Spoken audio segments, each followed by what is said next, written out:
Hello, everybody, and welcome to episode number 54. Yes. Only reason why I remember this because last session I didn't even mention the episode number because before that I got it wrong and miscalculated, which made me remember this time. Yes, I do think about the mistakes I did in the past, which keep me awake at night. Anyways, we're back for some more fun. And I was feel like there's something to say, but there isn't. Yeah. I think we'll just get right into it. I'm kind of excited for this episode just because of what happened last time, and I also, as a fun note, which will maybe scare my players a little bit, but don't worry, it's something completely separate. It has nothing to do with this campaign. But I technically, or theoretically, and actually practically TPK'd my 3-year-long campaign. Ooh. And they were level 13. 15? No, 13. 13. That's still pretty hard. Oh, jeez. Yikers. But it's not like a actual TPK, like there was to continue. It's just because I will be taking a longer break from DMing that, so I had a very epic kind of end scene in which they all kind of died. Yeah, my players were sad, they were crying, but you know, that's how this world works. The absolute brutality of it. Ooh. Yeah, hopefully We're this... also familiar with the experience. It was actually quite similar, funny enough, and it was also in Tellus. Well, Tellus sucks. Yeah. Yeah. And believe me, so the version they were in, they knew they were fucked. Anyways, before I spoil this entire campaign... Version of Tellus? Yeah. Are they in a different timeline? Who knows? Maybe you will find out. Yeah. However, we are focusing on these 4 lovely folks. And the question for today should be an obvious one, since you have now finally arrived at the gate, or at the Wall of Wound, and in front of the, I would just call it the Gate of Wound, because it is the gate at the Wall of Wound. And the question is, what do you think is either 1, inside of it, or 2, maybe behind it? What are you gonna encounter? Your best guesses, starting off with the one and only. Let's shoot it. Oh, wait. I know. Okay. I know. Well, wait your turn. First one off is... Me, I guess. Greg. I'm playing Iric Spanner, the Human Artificer. God, what is behind... We've seen nothing aside from the Citadel behind the wall, right? We have no guesses as to what's back there. A few mountains. God, I have no idea. Literally, I have no idea.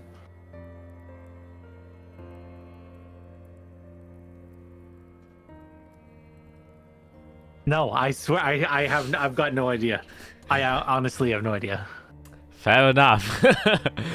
It was an exciting start. We're going on to our next guest. Yeah, I'm Matt. I'm playing Fiera.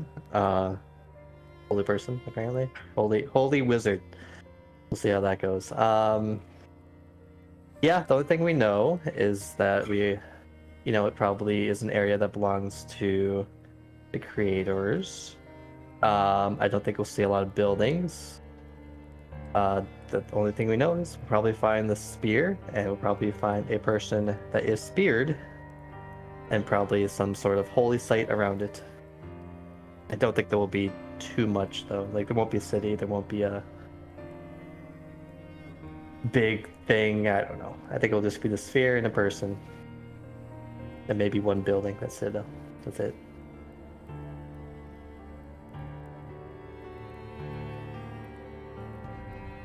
Hi, I'm Skit. Side note, Sierra has a +9 freaking cartography? Yeah, that's why she's What not the fuck? Don't worry about that. What? Okay, side note over. Hi, I'm Skit. I play Israel Leofina, the druid cleric who is currently wild shaped into a deer with 0 speed, half her health, and going insane. Awesome.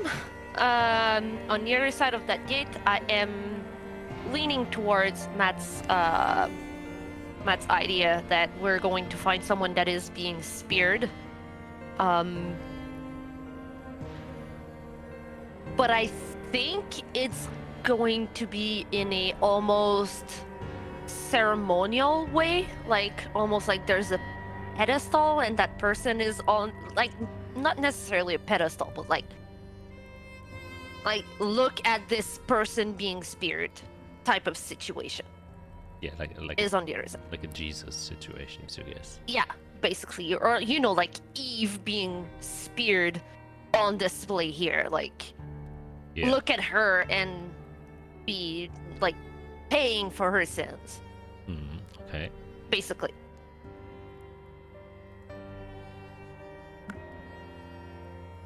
So I guess that comes to me. I'm Felicia, playing Jade Nightlock. I'm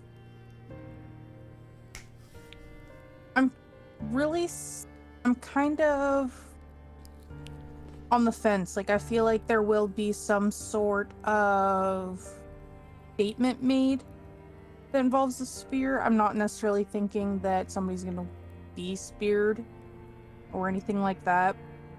But I feel like there will be some sort of spectacle with it. And then I'm also feeling like there might be some sort of like secondary test in order to get the spear. Interesting. Okay, those are some interesting guesses. And for the astute viewers who just saw me face pump super hard, it's just because I realized I was on the wrong fucking overlay. when Felicia, you mentioned you playing Jade, and I was looking at your name tag and it said Aria, and I was like, huh. There's something saying, I'm like, oh my god. I'm so dumb. Yes. The smack was very audible. Oh, okay, good. Yes. Good that everyone can have the pleasure of me smacking my own face. Whew! Well, okay, now everything is fixed. I wonder how the thumbnail chooser for this video, whether or not they will actually choose the first few minutes and then just pick the wrong section. Actually, doesn't matter. Who cares? Yeah, let's just get into the session. Already enough crazy shit going on. Oh man. Oh man. So gonna get into the intro.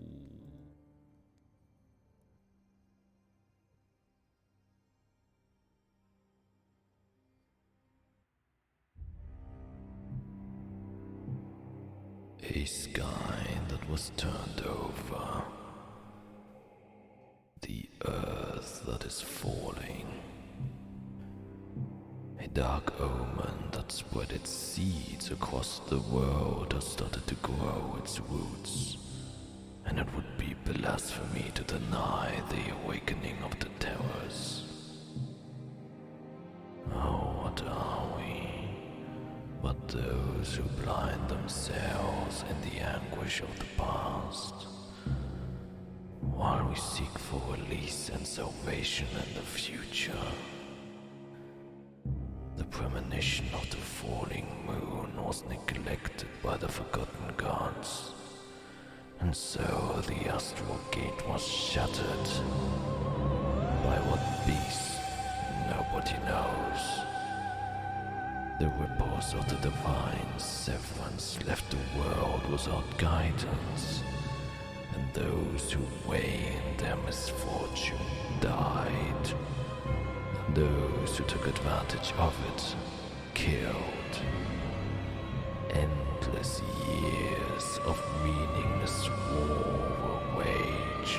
in the name of a new age, where power would be restored to those who held divinity. The grace of our people was lost in the slaughter, and the blood spilled filled the cracks of the seeds of the dark omen, and awakened the terrors left behind by it, to decide whether those who challenge fate may rise, or those who follow it. So in the name of the dark blood and our forgotten ancestry, we challenge the terrors and the premonition of the fallen moon. For we seek to free our world, to return it to how it was before it was taken away from us by the bearers of the seed of power. And so, if we must once again spill blood and wage war, we will. But it will be in the virtue of our own kind, the virtue to resist, the virtue to look forward,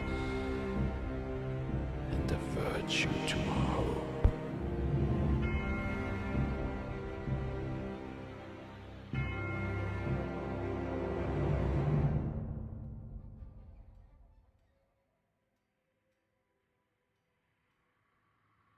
Then we're gonna start this off with, as usual, a quick recap. You guys have finally made amendments with Veltrix, Tenaria, and Gorn, and have continued your journeys together as a group of 7, and decided to tackle the next hurdle in your venture towards the spear, which is the Lake of Atonement. Getting there, you would discover various things, which is that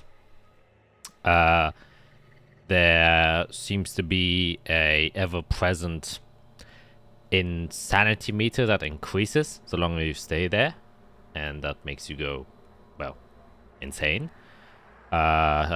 which was felt quite heavily by Irek in your first approach. And you were there to try and find a guidance stone on which the apparent procedure was written on that would allow you to cross the Lake of Atonement safely. But you would also see a bunch of people kind of inside, or at least near the lake, who had a kind of weird wooden mesh attached to their back that made the Holy Lich symbol, and then they were kind of barbed to it, and they all seem to have gone a bit cuckoo. And more interestingly, Fiera recognized one of the many that were inside of this lake, which was the Archduchess, which you haven't seen in quite a while. You then returned, kind of regrouped. Isra returned after she disappeared for a quick while, but she was safely, in quotation marks, taken by the architect. But she then returned, kind of explained the situation to her, and you would kind of devise a plan on how to approach the Lake of Atonement, kind of spitballing a few theories, meditated in work, and then decided to embrace, well, good luck, or how should we call it, faith, and decided to just walk inside of the lake, submerging yourselves underneath the bloody water, after which you would all suddenly get separated from each other and were kind of put to a test of some sort, to kind of test your true faith and devotion, and whether or not you understand the principles that were actually written on the guidance stone. And Fiera, as a holy trained person, did indeed get the grasp of what had to be done, and managed to kind of free herself from whatever bindings the Lake of Atonement had her under. And while the other 3 was struggling heavily, especially as well, Fiera, as a or who was kind of seen as a guidance person, was able to guide the other three out of the lake under her quote-unquote supervision. And that is where you would have arrived, or, well, kind of blinked into the kind of gate you saw on the other side, which is just this large, gothic-looking structure, very, very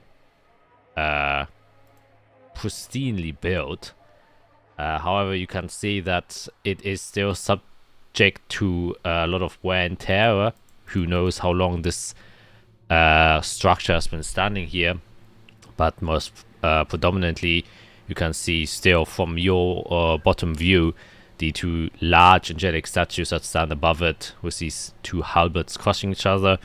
A chapel of some sort, so the roof of one at the background, and then these many, many spike towers that go across the entirety of this wall. Ominously standing here, it is many, many, many, many, many hundreds of feet tall, and you're kind of standing below it. But what you see right in front of you is a staircase that actually leads up to what seems to be an opening. While I say it is a gate, it does not seem to be closed off. There is no door or anything that is shut. Instead, what you can notice at an immediate glance is that the stairs that lead up to the gate itself seem to be made for, well, at first you wouldn't even consider them stairs because they're so damn tall that would make it impossible for any normal human being to kind of walk them. But it seems like stairs made for giants to approach this. And I mean gigantic giants. Like one stair step, as you kind of approach it a little bit closer or just view it at a distance, would be approximately 30 feet tall. However, you would then notice after, just looking curiously around, that right next to these gigantic steps, there are a normal set of stairs that are human size, that kind of just lead next to these gigantic ones that also lead all the way up, and you kind of make a sigh of relief that you don't have to climb these incredibly tall staircase. And they do seem to be going quite a distance, so probably some huff and puffing to be done to actually reach the gate itself. Probably like maybe between 1,000 and 2,000 feet of a walk. Nothing impossible, but definitely gonna catch your breath while doing so, especially as you kind of look back and see a, how should we call it, half-dead limp deer lying on the ground. The other thing you all would very clearly notice as you look around, the other three, Tenaria, Veltrix, and Goran, are nowhere to be seen. And as the case of points, as you also just take in your own conscience and your body and kind of sense how you feel, anyone who has any insanity markers can take them off. The points of exhaustions you keep.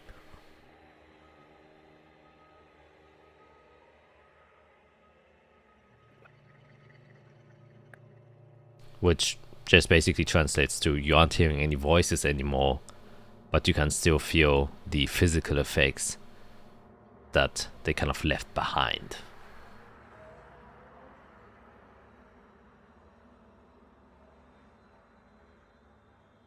Cool. Guess I'm gonna check an Izarel. Make sure she's breathing. And just, go beside your head and lift a little bit. Pet the deer. As I feel the familiar touch of someone that I know, and also I don't hear the voices in my head anymore, I will decide to drop my wild shape and just turn back to my elf self.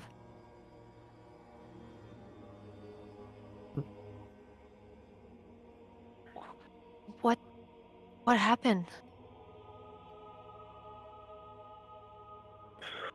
Well, good news is we made it across the lake. What I can tell, or what I was kind of feeling, is you three were struggling a bit, so I offered to be responsible for your futures. I'm exhausted. I was fighting myself in there so hard.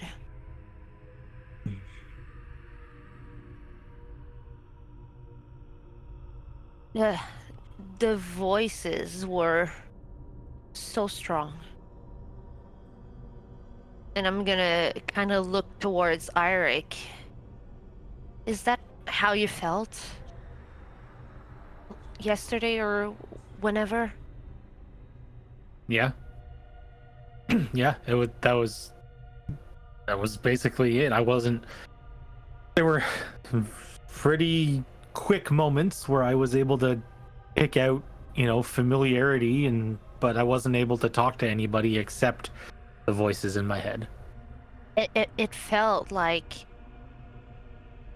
Arya and my father and my mother and all of you and even Servalon and Zephagus, you were all shouting at me how much of a failure I was.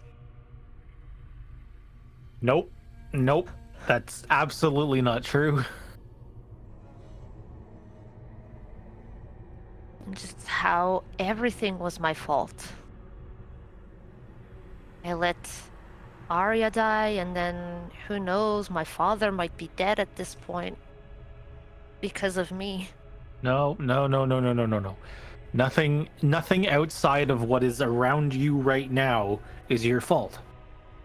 There's so many other things that happen in this world that cause, things to happen, things to fail, things to succeed. You didn't cause anything else to go wrong.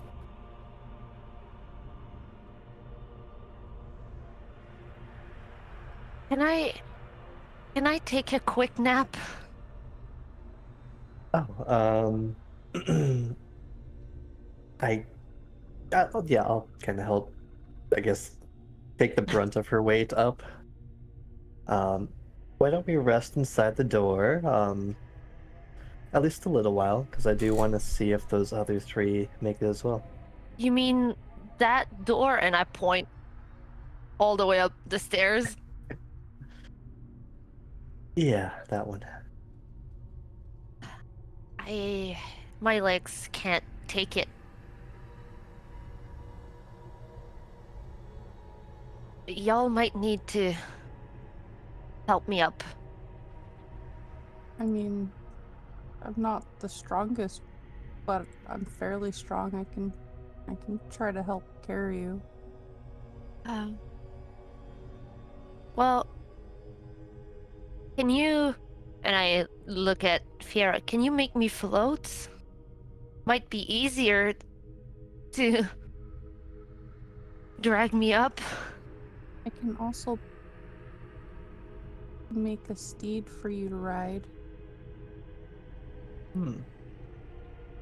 I like that idea a little bit more. It's a little safer.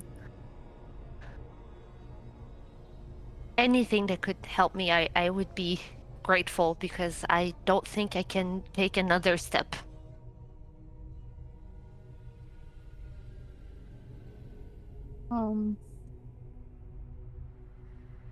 Yeah. So I've never actually done this, so I'm gonna cast Find Steed. And it just looks like a giant mastiff. It's like pitch black. And it looks like there's like ripples of like dark energy coming off of it.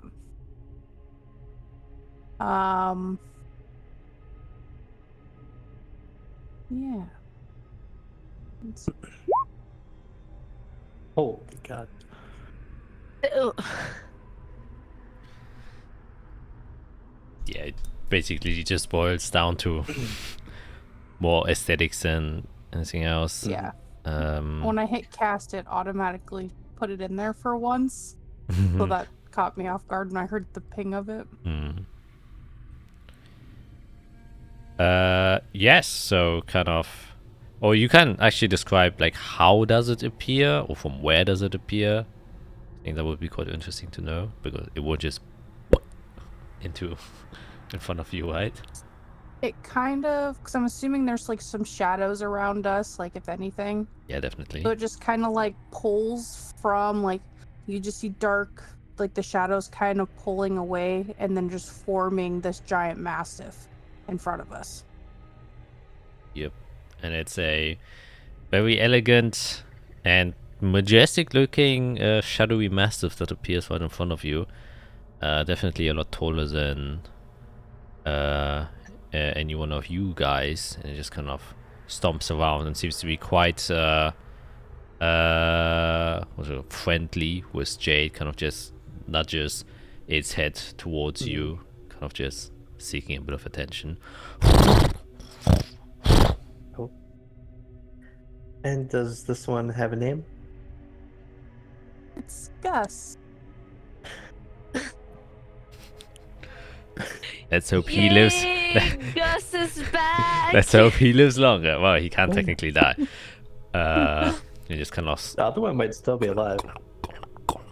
stomps around proudly as it hears its name around Jade, and then just kind of bows its head once again. He's like scratched behind his ear.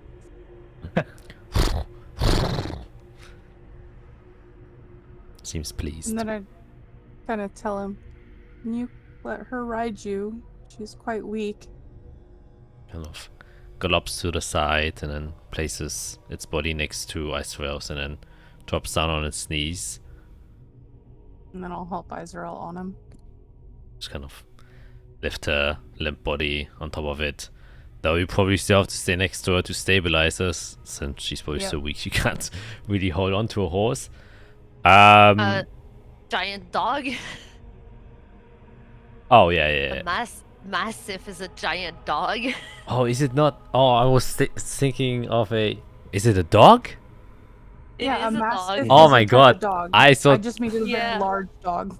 Yeah. Why did I have Like a guard dog or like a hunting dog.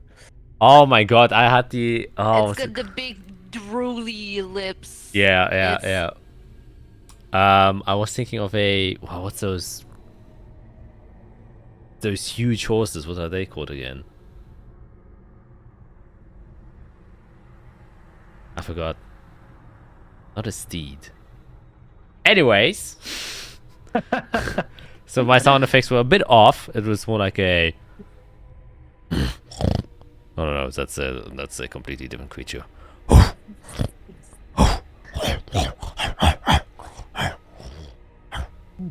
Then goes down. So he's actually, well, he would still probably be about the size of a horse actually, since it can't take any form you want. So he's a huge He's a very fucking large yeah. He's a mastiff. very large. A lot of drool coming out of the side of its cheeks, as we all know and love. But they probably turn into shadowy wisps before it actually touches the ground, so he doesn't leave behind a mess. Oh, that's a bonus. Yeah, that's nice.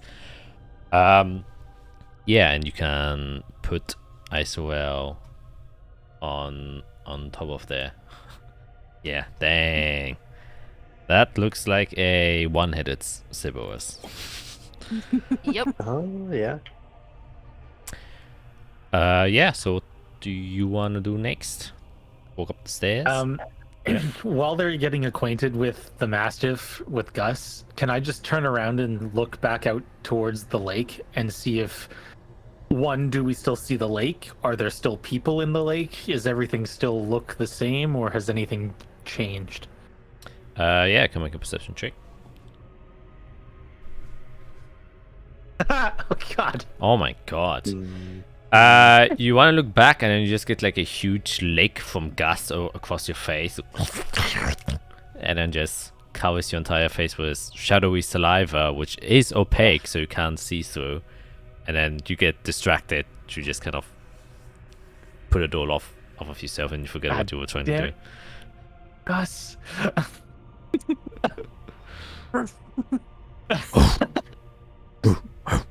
Gross. Yeah, seems like a good boy. Well, how about this? Let's go to up above to the first step. Find a nice place to sit for a while, and maybe in like an hour, if the others haven't come out, I don't know if they will, but we should wait at least a little bit. Is it worth it to maybe do a call to them? Is that Oh, I have a feeling message won't have the range we need, and I don't think I have sending today. I don't. Namo. What are No you more. wanting to do? Namo. Did you do? You're not muted, Skid. Oh. Talking to the dog. I am so sorry. The cat fell asleep biting my arm. So he's just That is incredibly and cute. I was trying to let my boyfriend know that I took a picture of the cat sleeping with his I thought I muted myself. I'm so sorry. So, what were you wanting to use sending for? Or message? To try to contact the people in the lake that we were with. Ah, Yeah, And if you can't, you can't. I just thought something. If they're going through the same kind of shit that we just went through, it should be fairly quick.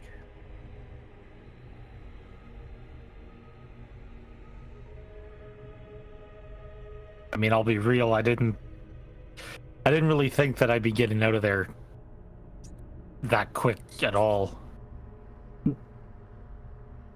That didn't feel like a good place to be. Well, I imagine it was different for each of us. I thought I was gonna die there, honestly.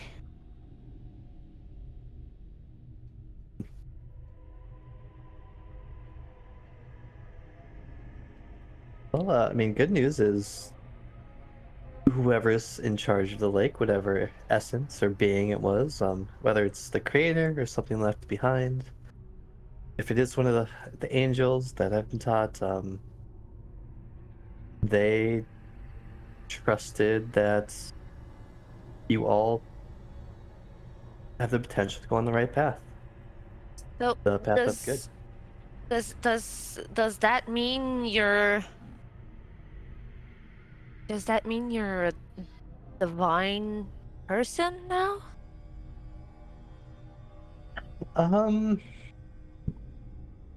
Do I don't know we how to describe it. when we go back, do we need to make a temple for you or something? Not Do for you me, no. do you get to be in No. a history book? Statues? And Personally, I hope I'm never in a history book, but that's me. you can see that Isarel's basically trying to make light of the situation because she's just laying on the dog like not feeling okay at all. Let's just say I've been baptized a second time now, and this one was a bit more intimate.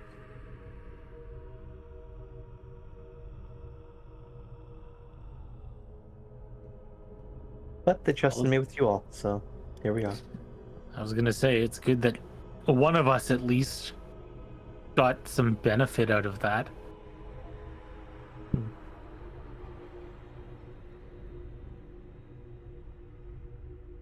Right. Well, up we go, I guess. Yes. Okay, how far up would you like to go?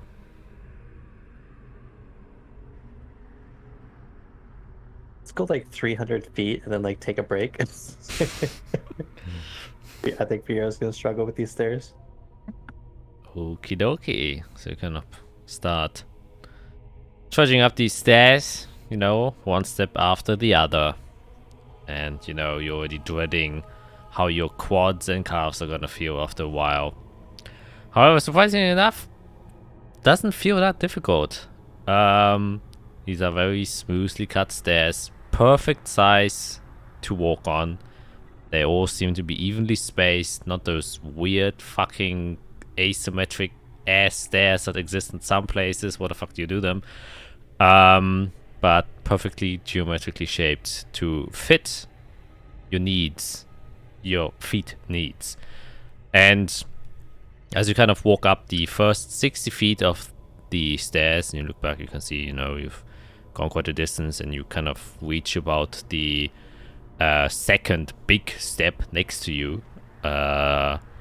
You notice that you like aren't out of breath at all. I know 60 feet isn't that much, but you know, you would think you would feel, you know, at least something, but it feels like you're gaining a bit more energy as you're walking up these stairs. Funny enough, it's like as if you have started listening to some sort of pump up music, walking up these stairs. Like you gain a bit of energy, and in fact, as you kind of reach the 100 feet mark, I swear you lose 1 point of exhaustion and only have 4.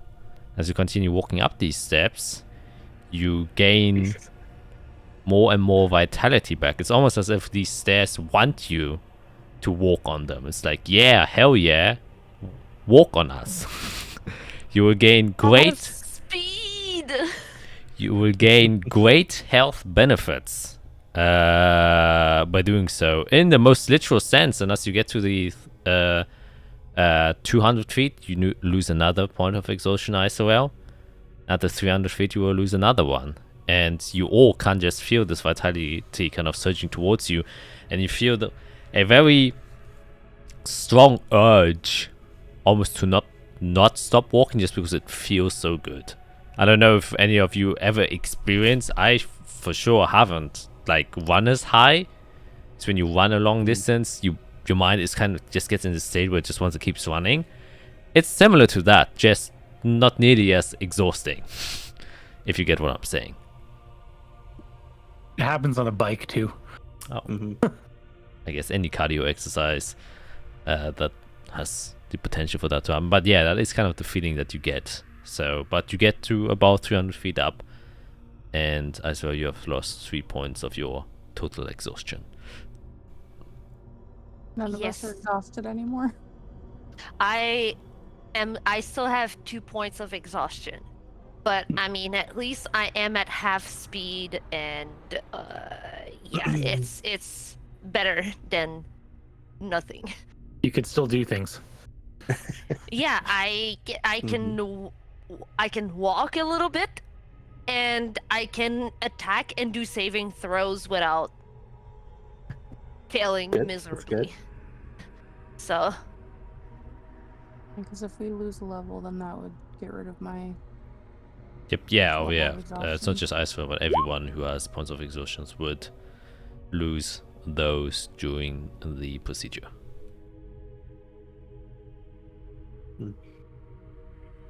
Like I've been doing at like all of our different stages here in Hell, I'm gonna, as we're walking up, do the stairs look like anyone else has climbed them?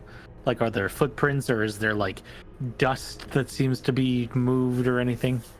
Yeah, can make an investigation check. Ooh, 13. Look around.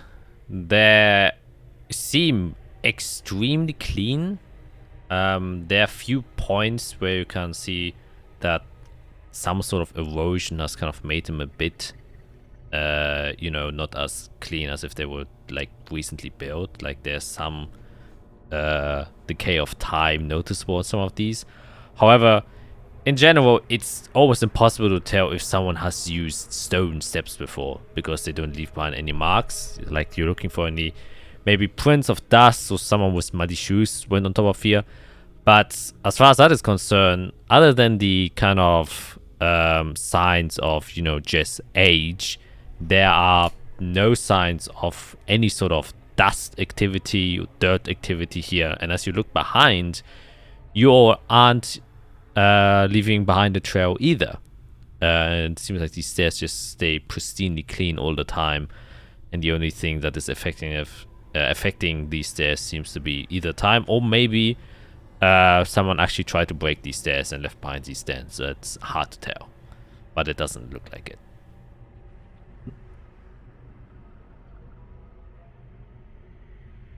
The other thing I just thought of, were we covered in blood? No.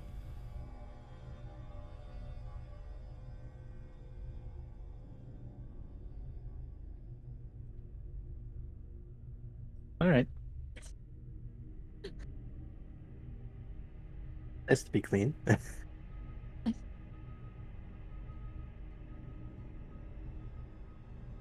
I guess. How long has it been since we've climbed this? A couple hundred. Like a couple minutes, a few minutes. Yeah, just a couple of minutes. Wouldn't be that long. Maybe like 10 minutes, maybe. Oh, I guess. Yeah, we didn't even check the time. How long we were in there. Oh Not shoot! much way of telling. Well, it would be I mean, difficult. if I looked at the moons or anything, I may have been able to kind of decipher how much time has passed, but I didn't think of it. So Realistically, I don't think it matters. I really don't Right. think it matters how long it's been. no. Okay. Well, let's get to the top, and if those three haven't started climbing themselves, then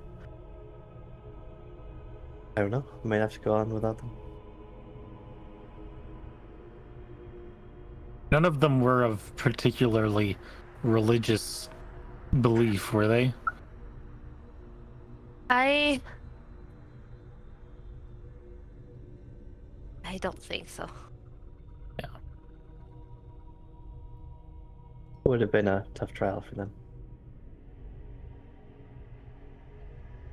There's a chance before we leave I could try to memorize the sending spell and if they're home, but yeah, we'll see. Don't waste your time on plots and everything for them. It's not. I don't think we're really gonna get much out of them, unless you still wanted to take their stuff. As we're thinking of help against Calyx, because they're on the same path.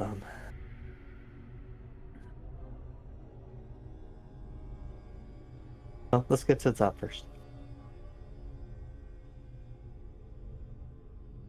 You can see Isarel is sitting a little bit more confidently on the Mastiff. And she looks at Jane and says, "Thank you for this one." And she just rubs her hand between the dog's ears. I'm feeling a lot better actually, so thank you a lot. Of course, I'm glad that Gus here could help.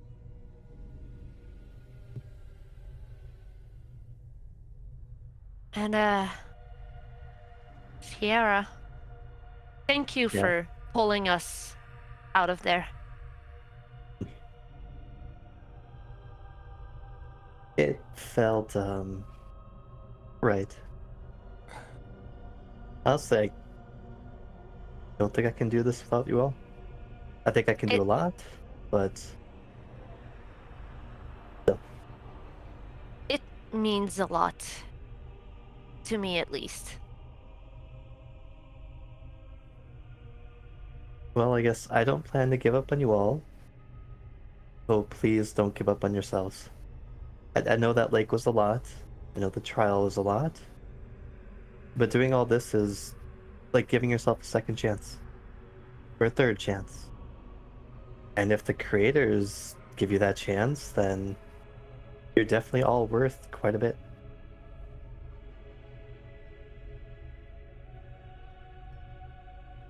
I'm starting to believe it. Slowly. Not many people have ever said that to me, so it's always just been about, getting the job done and do whatever the higher ups want.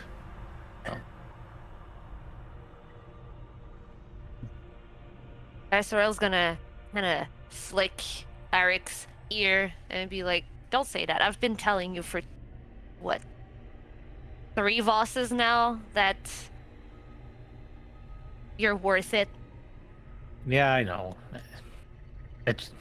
I know you're right. Good. It's just been a bit of reflection. It is. Obviously. I am joking around a lot, but this trial has made me realize a lot of things.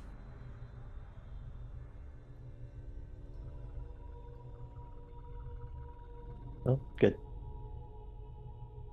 Let's keep going then.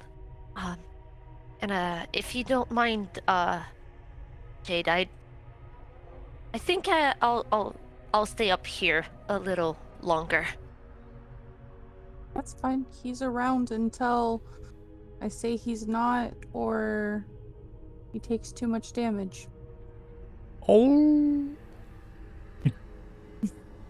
Don't worry, buddy. I won't let anything happen to you. And I just kind of scruff him. Kind of nudges back a bit with his head and kind of goes into a slight jump up the stairs again, or slight jog. And you continue your way further up the steps. I assume your goal now has become to reach the very top. And Yep. the same effects are applied. Like, the higher up you get, the more kind of invigorated you feel. Don't necessarily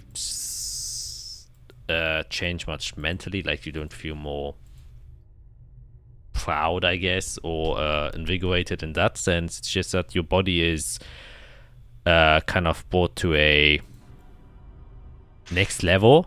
And the higher up you climb, the effects you apply at the 500-foot mark, I swear another point of exhaustion disappears, and your posture kind of regains its regality.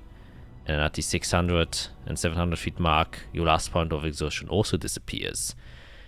And there is like a sense of anticipation that just kind of starts to build up inside of all of your bodies as you further approach this gate, and the vast structure and the scale of the thing becomes even more evident the closer and closer you get to it. It is truly a work of almost divine architecture that is standing right here in front of you.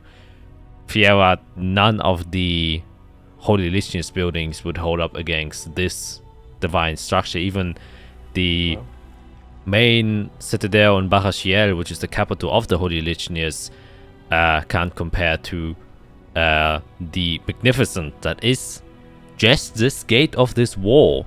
However, you can see definitely that the closer you get, that there are many semblances of the architecture that is kind of imitated by the Holy Legionnaires, where the styles kind of, has this very gothic approach that is sort of deliberately made to look intimidating, as if, to make a statement of, who this belongs to or what is to be expected. When you go into a church, obviously, since it is a house of God or of divinity, they want you to feel this presence, and all of you can definitely feel that you are small in comparison to what is right in front of you. And as you get to the topmost step and you can see the structure a bit closer, you can see that the huge opening goes several hundred feet high, like I said, kind of almost like allowing visitors that are 100 feet tall, as you would have already guessed by the steps itself. But you can kind of see at above the kind of gateway where it kind of closes off, there are very many symbolisms, marks. Some of them you recognize, very obvious holy litanies, iconographies and stuff like that, and sort of small mural depictions that are a bit hard to ascertain since it's so far away. And most notably, it almost seems like there is a sort of, how should we call it, hierarchy of glyphs set up, where it kind of is like a pyramid scheme where there are a lot of glyphs on the bottom, and then it always gets smaller and fewer and fewer and fewer as it gets to the top, where at the top itself there are only 4 of these icons or glyphs, as you so well. That seems to be a larger mural depicting these. And yeah, you stand now at the front of this enormous gate.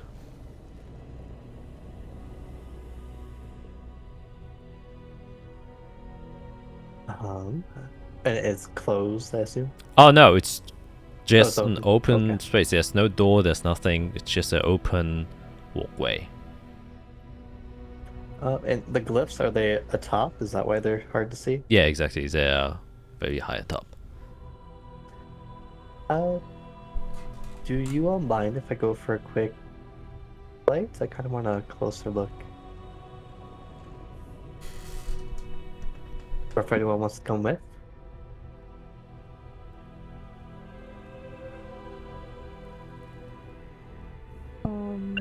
If you've got the ability, I'd kind of be into it. If you're interested, I can take 1 or 2 more. You can go. I am feeling a lot better, but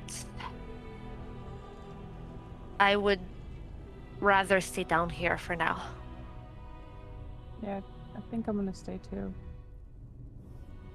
Alright, then it's a trip for 2. Make sure I prepared it today. I'm double checking. Yes. Lie. Fly. Every day. Yeah, so I'll cast Fly on me and Eirik. And now we have a bit more control of our own gravity as it warps around us, and I'll shoot up. Okay. Yeah, you shoot up and fly. And I guess you want to go towards where this mural is.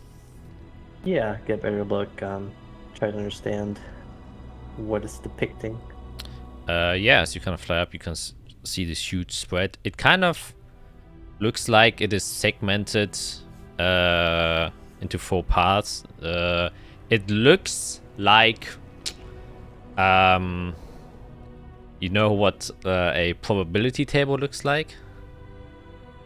Or probability graph, where, you know, there's like one segment that goes down into 3, and then each of these segments goes into Oh, so like a pyramid one. Okay. Yeah, exactly. Yeah. It kind of looks like that. Just at the top has 4, and the lower ones has more than 4, and then more and a more and a more and a more and a more. But if you want to expect it further, you can make an investigation check. Yep.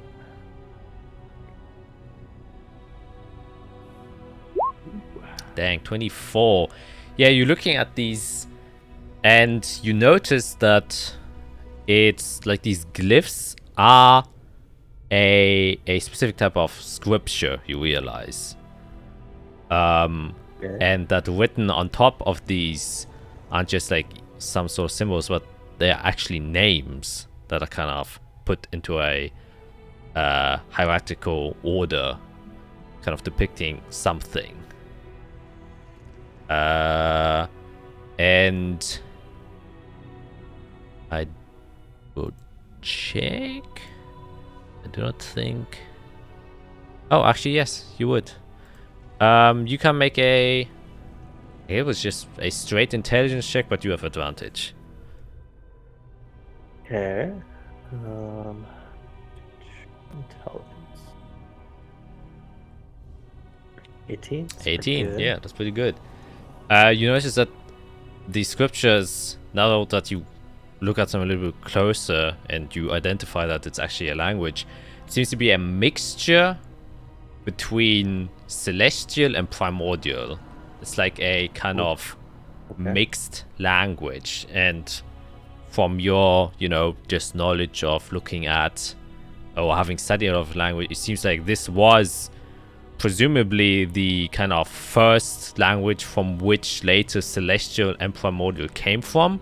You even see elements of what could be interpreted as draconic, like some of the quote-unquote umlauts or things that are incorporated in this alphabet are put there. And the way it works is, instead of having them lettered side by side, there are like multiple circles that just kind of enclose into each other. So the structure of how a word is written is just different, but a lot of the kind of alphabetical symbols stay the same. So it takes a bit of time to kind of decipher what one of these words actually means. And you can see that the segmentations of the order of this hierarchy, of this pyramid table, is segmented into 5 different segments. At the very top, it says creators. On the second one, it says Divine Ethereus Pantheon. On the third one, it says Humanic Pantheon. On the fourth one, it says Science. On the last one, it says Humans. I will actually write down the second one. I think the others you should actually spell. I hope so. Human. Humanic. Oh, it could be a K. Human. Oh, Okay, yeah. Without the S. Pantheon, I don't know why it was the S. The other is Humanic Pantheon, which is human with IC. Science, SCIONS. That's a word we all know. Yeah, how much time, would you try to spend your time reading all of the names, or? Yeah, I would. Okay. There are a lot. There are, and it's segmented. So at the very top are 4 predominant names, and then they kind of split off into the other parts. Right. And you can see that one of the 4 is Basileus Valkyrion, and my man's I gotta be spelling here a lot.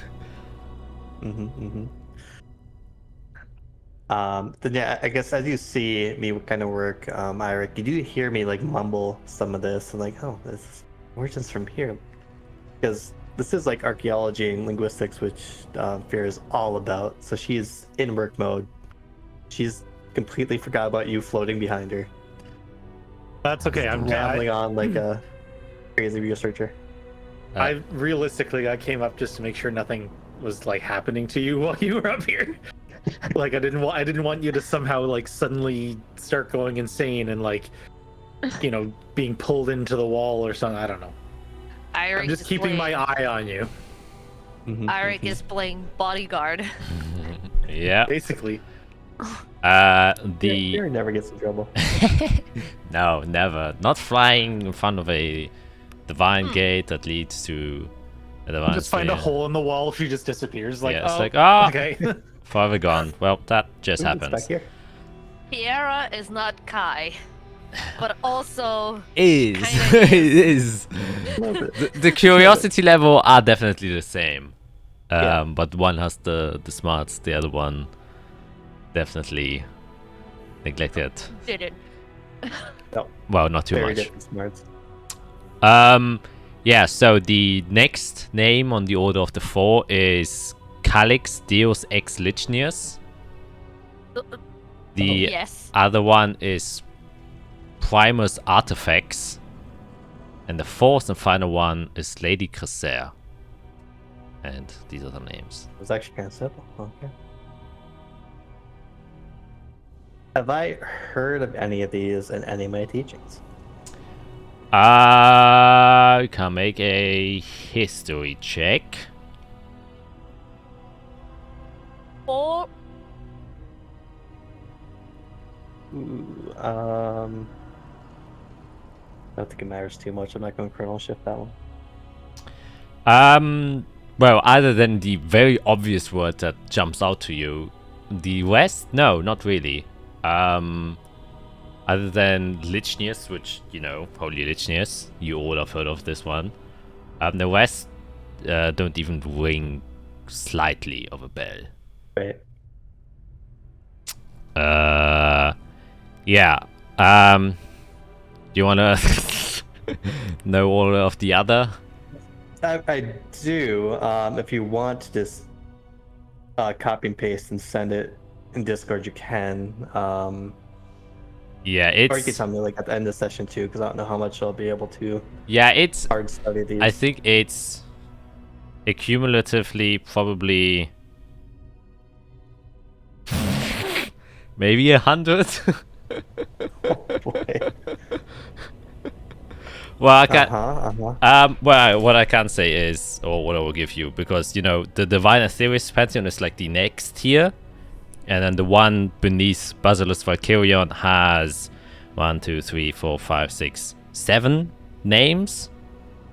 From Calixius Ex Lichnius, the Divine Aetherius Pantheon has 1, 2, 3, 4, 5, 6, also 7 names. Lady Cressere has only 3 names, and Primus Artifacts has only 2 names in the Divine Aetherius Pantheon. So maybe like you have a specific interest in one of them, then I can like kind of count down the names if you want to. I guess I'll do the obvious one, do the Lichnius one. Okay, yeah. You can read that they're categorized into 2 different ones. There are 1 that are the Seraphim, and listed there is Metatron, Asmodel, and Ezekiel. And then next to them are the Cherubim, which are Kerubiel, Mm-hmm. Lamassu, Ophaniel, and Zashiel. Okay, a lot of these are sounding familiar.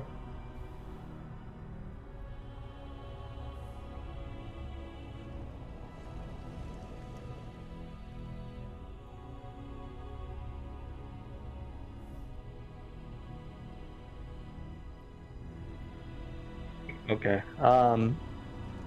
So it does make sense then that because Lichnius only recognizes or knows of one creator, it probably is this Calyx Deus Ex Lichnius, and we base everything under his subcategory because we don't even know about the other 3. Is kind of what I'm getting.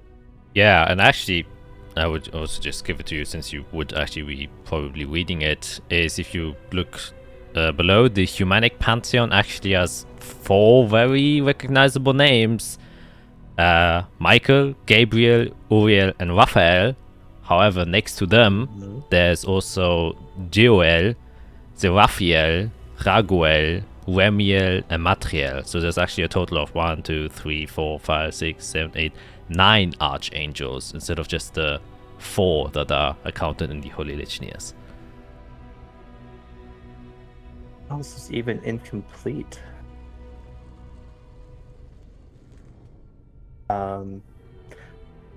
Wild. Okay.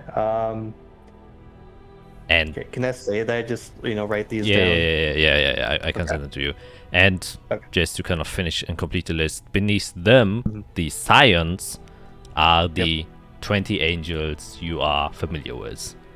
Zamyaza, Azazel, Kukapiel, Rahab, Suflatos, Katrel, Zariel, Daniel, Turet, blah, blah, blah, all the 20 of them. Interesting.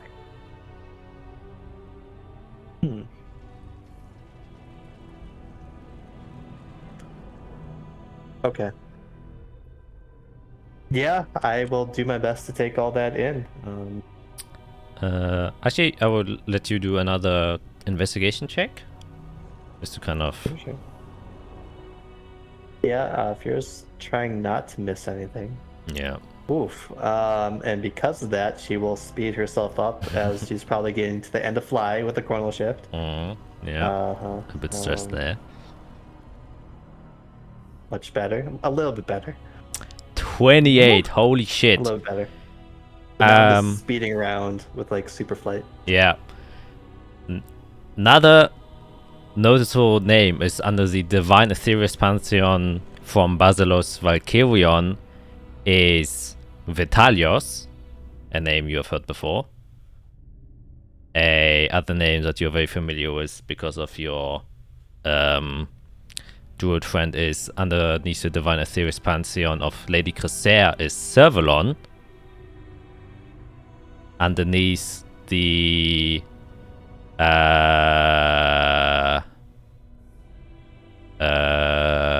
what's it called? The science of Primus artifacts, you find Vilksan Halla, which is the divine craft of music, which Kamir Shah told you about to craft the instruments that put Tiamat to sleep. Let me see, is there anyone else you would recognize? Yeah, you would also, underneath science from Lady Corsair, you would find Reptiliath, which Irik was investigating for a time. And is there anyone else? Oh yeah, and of course the science of Basilos Valkyrion Tempestas.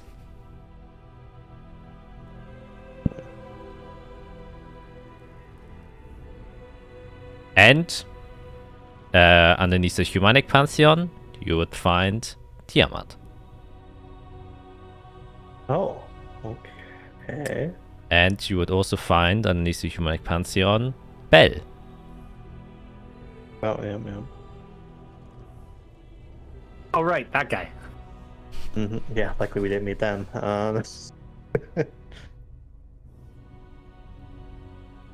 Everything is connected. Interesting. Oh my gosh. I need 10 lifetimes to look into all this stuff. We need to get back to the freaking archives. I mean, what's going to be there? I am furiously like Oh, yeah. pinning notes in Yeah, my things because I'm like, holy. Holy. That's a good way to put it, yeah. And the last name you would recognize, because now talking about Zephygus, underneath the Humanic Pantheon from Lady Cresser is Delith Solus.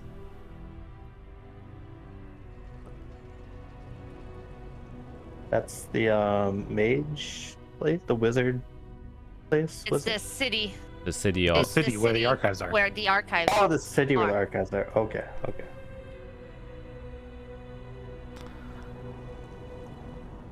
That was the city. Huh. Interesting. Okay. Yeah, I think Fiora just quickly writing down as much as she can in her book, finally closes it. I now As- have Nice. Oh, yeah, little notes. Yeah, I definitely need it. The plot thickens, for sure.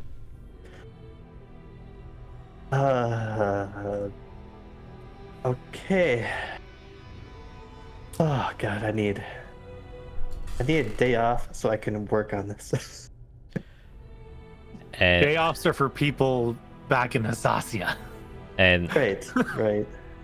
And the very last thing I will now say, because you got a 28, because that was a big.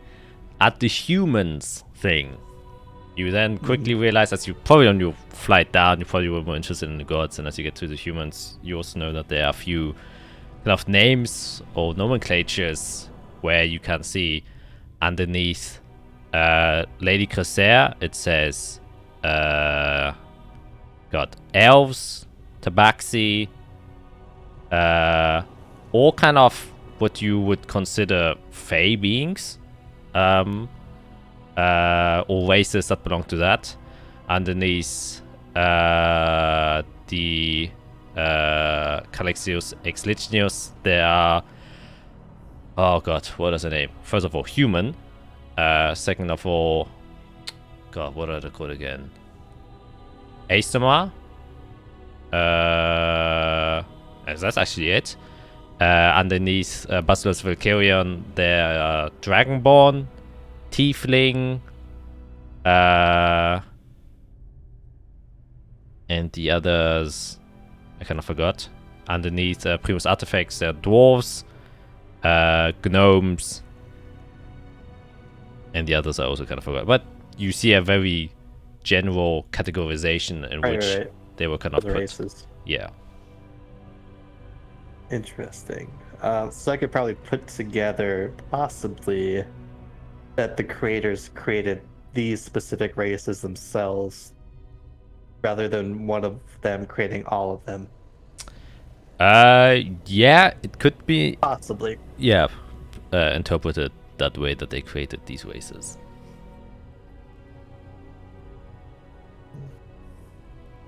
So floating down, I'll just say to Eric,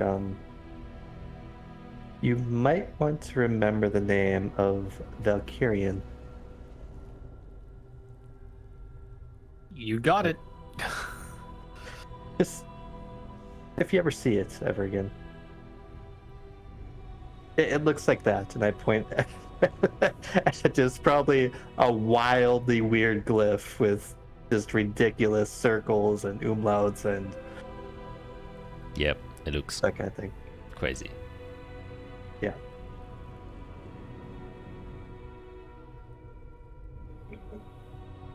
And then we'll float back down. Yeah, that would definitely take 10 minutes, and the kind of fly spell ends as you get back down again. Okay. Good info. Nothing too relevant for right now, but I think this will help us later. I learned quite a bit. So let's continue. Actually, someone with good eyes, can you see the bottom of the stairs? Maybe just check one last time.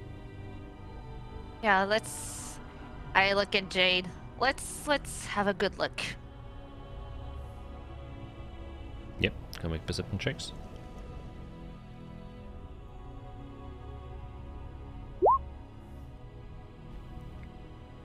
That's a 20. 17. Gus do one. Yeah, sure. He has keen hearing and smell. He's got super smell. That's pretty handy. Yeah. He has advantage on it. Mm.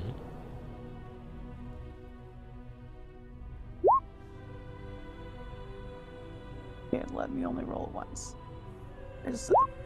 Yeah, the when you're using animal senses, it doesn't want to do like the advantage thing. Yeah, I remember that from Clamor. Yeah. Okay. Oh, boy. Yeah, whenever I am wild shape, I have to do everything like Manually. one by one. Yeah.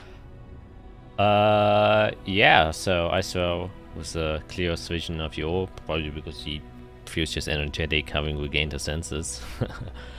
You kind of spy around. There doesn't seem to be much different. Unfortunately, you don't see three individuals currently happily running up the stairs. You do see the Lake of Atonement there, as it was before, and you can somewhat see across the shore, even though it seems from this side, looking towards there, it almost seems like it's foggier, and you can't see the other side as well anymore. So it kind of just turns into like a reddish, whitish blur the further the distance goes away. So you can't make out any details of the hill you came from, or the river Styx itself that kind of weave through the land, and even the Darklands are kind of obscured heavily by this fog.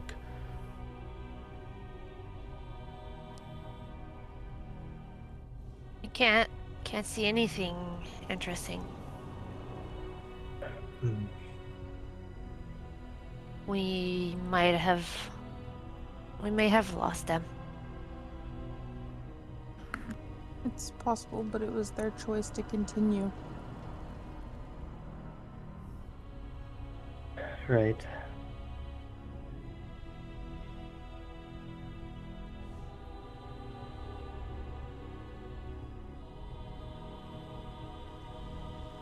Okay, well, we have a job to do. Let's do it.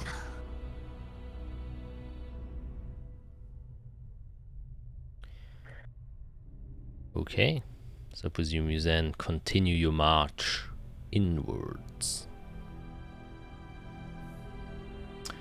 Okay, then you enter inside of the humongous gateway, and as you kind of step inside, the air suddenly becomes a lot cooler.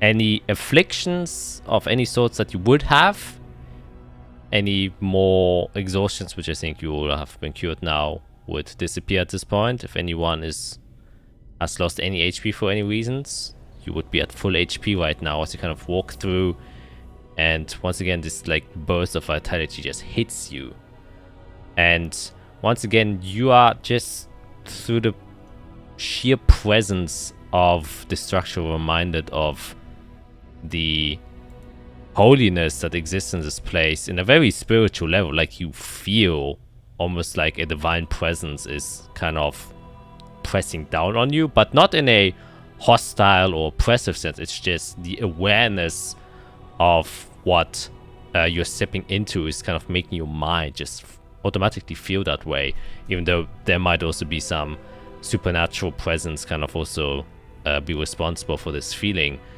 And as you walk through the giant hall / gateway that is here, you can see large angelic statues right and left next to you, kind of human-esque bodies that are kind of clothed in robes, each of them having also halberds that are kind of crossing atop of your heads, leading this way to the end. And you can see it's a rather long way that you're taking. There is some sort of ever-present illumination going across here. You can also see a slight fog that is resting on the ground, and the closer or further you walk inside of this walkway, the temperature becomes a lot more pleasant. The searing heat of hell seems to kind of leave you behind and kind of falls to your back as your sweat turns into more of a coolish sensation than a sticky sensation.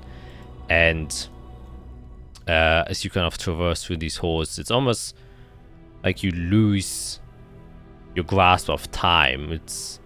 You could have been walking down this hallway for maybe 5 minutes, 10 minutes, maybe half an hour, maybe even 2 hours. Like this sense of time just kind of escapes you for a brief moment. And as I said, you don't really know how long, but you suddenly appear in front of a lot smaller hallway. It's like the kind of in steps on segments, the wall itself kind of shrunk, not literally, but it was built that way that it would kind of approach the same height that you are accustomed to. Now the ceiling is maybe 20 feet above you and not several hundreds anymore, which gives it a bit more familiarity with you, and the ever-present divine sense kind of escapes you for like a brief moment. But now instead you have this very narrow, or I say very narrow, like 3 of you could comfortably stand next to each other, but a narrower hallway, and you can see in the distance that there are several pillars lining it that kind of just lead straight forward, kind of making a new segment in this way, or this path that you have taken. And I assume you all continue down this journey. Yeah. I guess I'm just gonna like try to touch one of the walls and try to get like figure out like what material it might be, or Yeah. yeah. Can make a investigation check.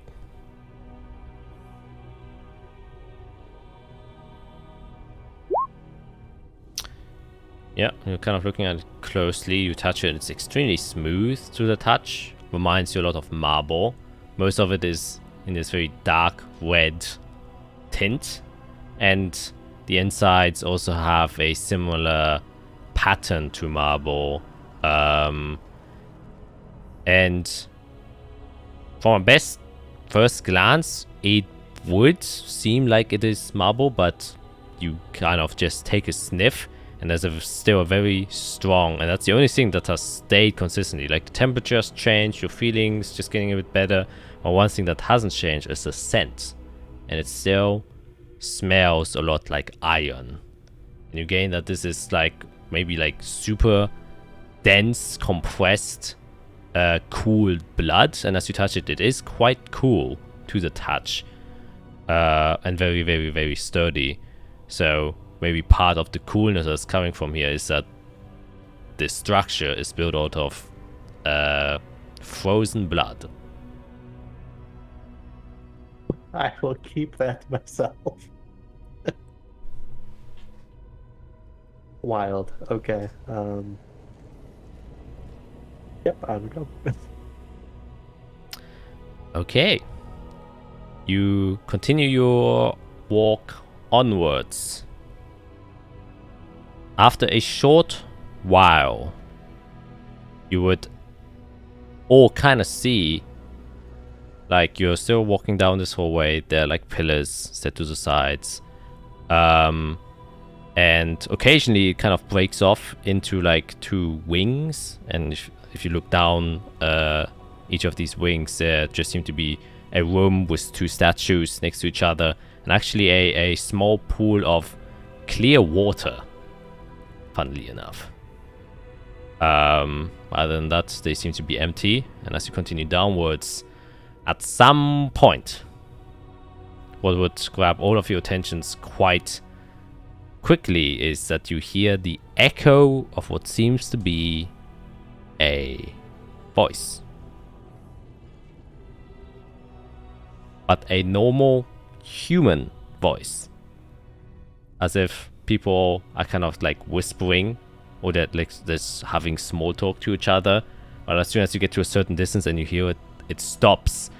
And at that point you would also see, as you look right in front of you at the end of the hallway, you can see that standing there are individuals. Still far away. It's like dimly lit here, so you can't really make out a lot. You can make a perception check to kind of check out. But there seem to be other people at the end of this hallway. I would definitely be looking.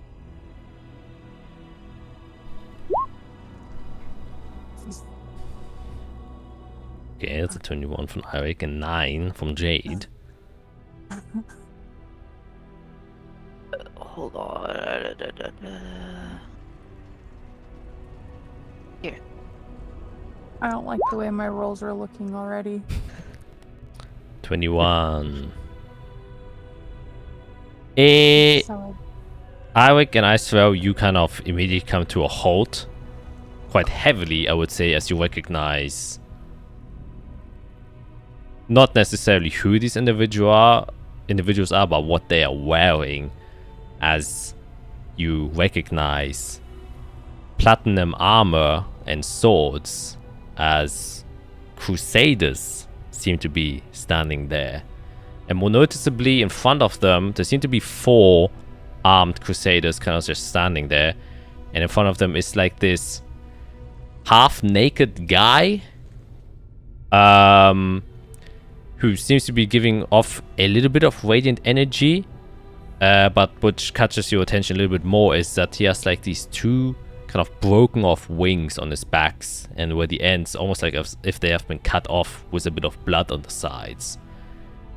And as you kind of, make eyes with him, and he has this kind of back first turned towards you, as it seems like he was talking with the other 4 crusaders, kind of just turns around and then meets each one of yours gaze. Doesn't say anything. Well, I guess I should probably go say hello. Alright, yeah, I'll go first. Kind of just shake off my robe, press the station to clean it off. Mhm. Make sure my ambulance nice and neat. Yeah, I'll just walk forward toward it, and once I'm close enough, just give a wave and see how they react. How close would you go, would you say? Like within arm's reach, or like still a... Oh, like 15 feet away. I don't want to get into their bubble, you know? Yeah, of course.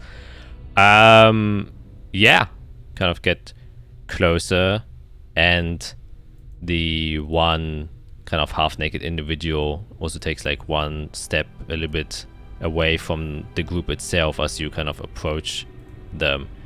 He seems to be quite calm and relaxed, and as you get closer and closer, he starts to cross his arms a bit, as if just kind of awaiting your approach.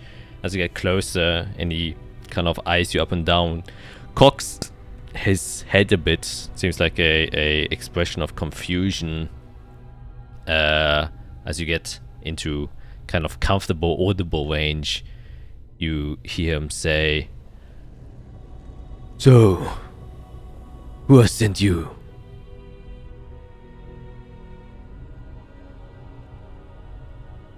We sent ourselves, technically. Where's your crucifix? I don't have one.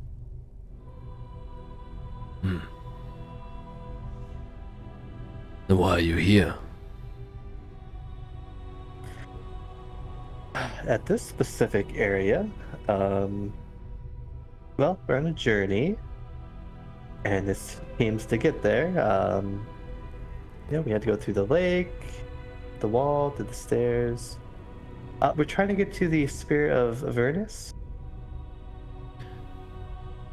And why would you want to do that? Well, we need its help to get rid of an evil back home. Actually, a sinner. Might that sinner perhaps be Calyx? Oh, someone who actually knows what's going on. That is wonderful to hear. Kinda just starts to walk up a little bit closer. Do you do anything? If he's not being aggressive, then no. He doesn't seem to be at first glance be aggressive. He has like a huge mace. Oh wait, no, this is a flail. A flail on his side, but he's just kind of, putting his hands, like he kind of uncrossed his arms and just kind of put it to his hips, and he's just kind of walking towards you and now looking at, your group, and says, "Oh, so I presume you all would have been inflicted by the mark then of sort of stumbled your way here, is my best guess." Stumbled's a word. Yeah. We do have the mark. So I would say we've risen to the occasion rather than stumbled. Quite impressive, I must say. Did you have a guide, perhaps? Honestly, we've done most of this on our own. We've had help here and there, but this has been our journey. Yes, truly remarkable, I must admit. Most who come faced with the mark cower down in despair and, well, aren't able to retake their lives for themselves, but it seems like truly you have arisen to the challenge given to you. May I say who has helped you in this endeavor? You said you had a bit of help from some people. Jesus. Does anyone remember the name of the first Lightbringer that we talked to? No, he never gave us his name. I believe, if I remember right.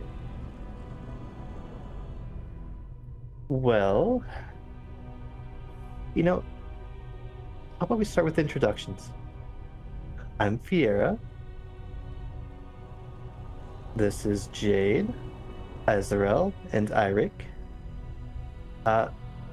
Who may I be talking to? Well, I think my boys might as well come a little bit closer if we're doing introductions. Want to stay formal. Don't be shy.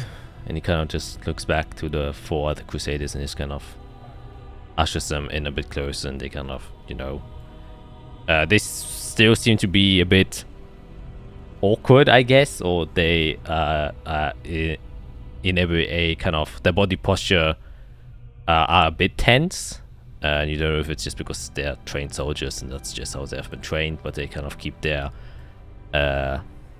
weapons at the ready and stuff like that, and the shields to one side. And he then responds to you as he kind of just puts his hand towards your shoulder and says, Mrs. Fiera, my name is Sir Isaac Veldiger. I am Light Lieutenant of the 12th Legion. Oh. And with that,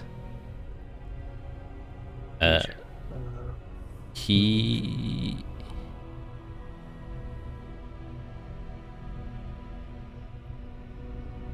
We have a name spell. Oh, yeah. Wait, the 12th? And Boy. the next thing that will happen is after I post this name Yep. I have is bad feelings.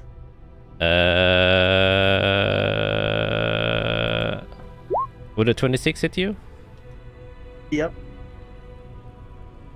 And you take 12 bludgeoning damage and 17 radiant as he immediately slams his flail into your stomach as you probably spurt out a bit of blood out. Yeah. And he immediately says, and I thought this job would be easy. It seems like some rats do make it across the lake. And you can see immediately the other Crusaders brandish their swords, and he just kind of looks to all of you and says, go back from where you came. Back to hell. And you all have to roll Oh my gosh. initiative, people. They're from the 12th Legion, the guy who cut off your guys' finger. Yeah, and I did no prep spells. Oh no. Hey, I have dust. You Interesting. can help with some damage. This is. Oh boy.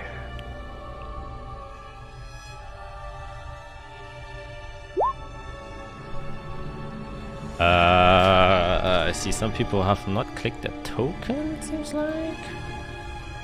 Yeah, my roll 20's not working. I forgot to click. I got an 11. Oh, there we go.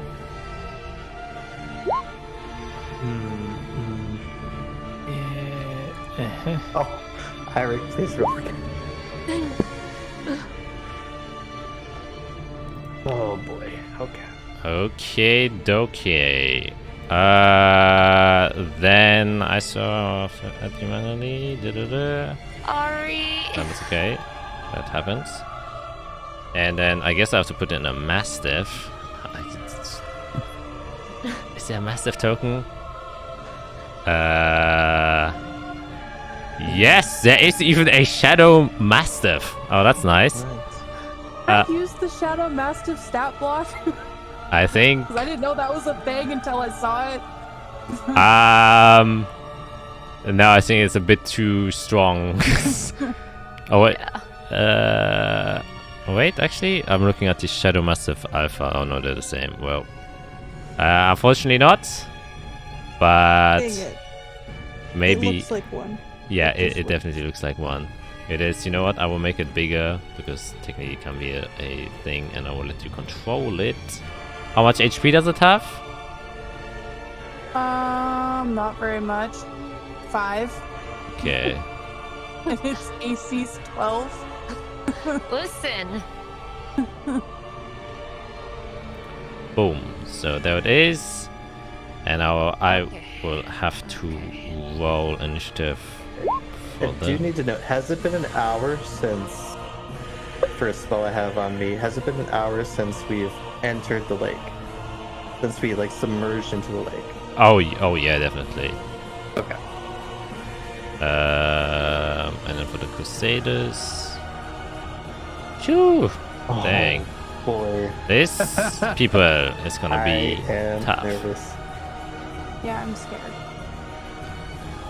To be scared is correct. So the first on the turn order is actually wait, I have to do some other stuff. Oh my god. I don't know what do we do. Oh shoot. Let's try to live. So. Okay. Okay. I just found the notes I had on the first guy that sent us to hell. He threw his name away, so we will Yeah. never know his freaking name. Exactly. Uh, Yeah, these guys, both Legion of Bath, that is crazy that they have people at the door to prevent people from stopping Helix. Oh my, I didn't even think of that. Help. Yeah. A few dots can be connected here. I will say, yeah, that is when shit's gonna happen. Okay, so the Crusaders are first, and we will start off with the one that's gonna, obviously, who is standing immediately next. Oh, actually, this one will go here. This one will go past him and go here. This one will engage here, and this one will go here. So we will start off with first attack on you, Fiera. And make 2 attacks with his Radiant Longsword, which it will take. And with a natural 1, because he's actually the only one who's not flanking you. Holy shit, that's a great start actually. So you can roll a d20 to see what happens to him, how miserably he fails.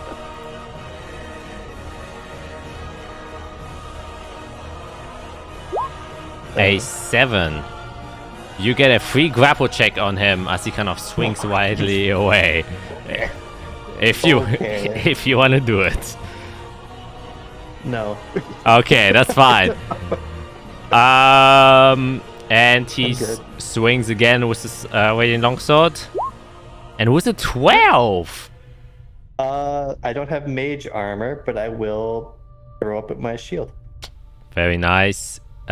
Indeed, as the second one comes in, only hits your magical shield that prevents his sword from striking you. Now, the next 2 attacks will go towards Isorel. This is the first one. That's a 16, which I believe hits. Yes. So you take a total of 17 damage as the first one hits. And he will use a Divine Smite on you, since this is the first attack, to add an additional... Only 3! Man, he rolled like shit on those 2d6. So you take a total of 20 damage on that first attack, and then he will hit a second time for 22. That would definitely hit, Yeah.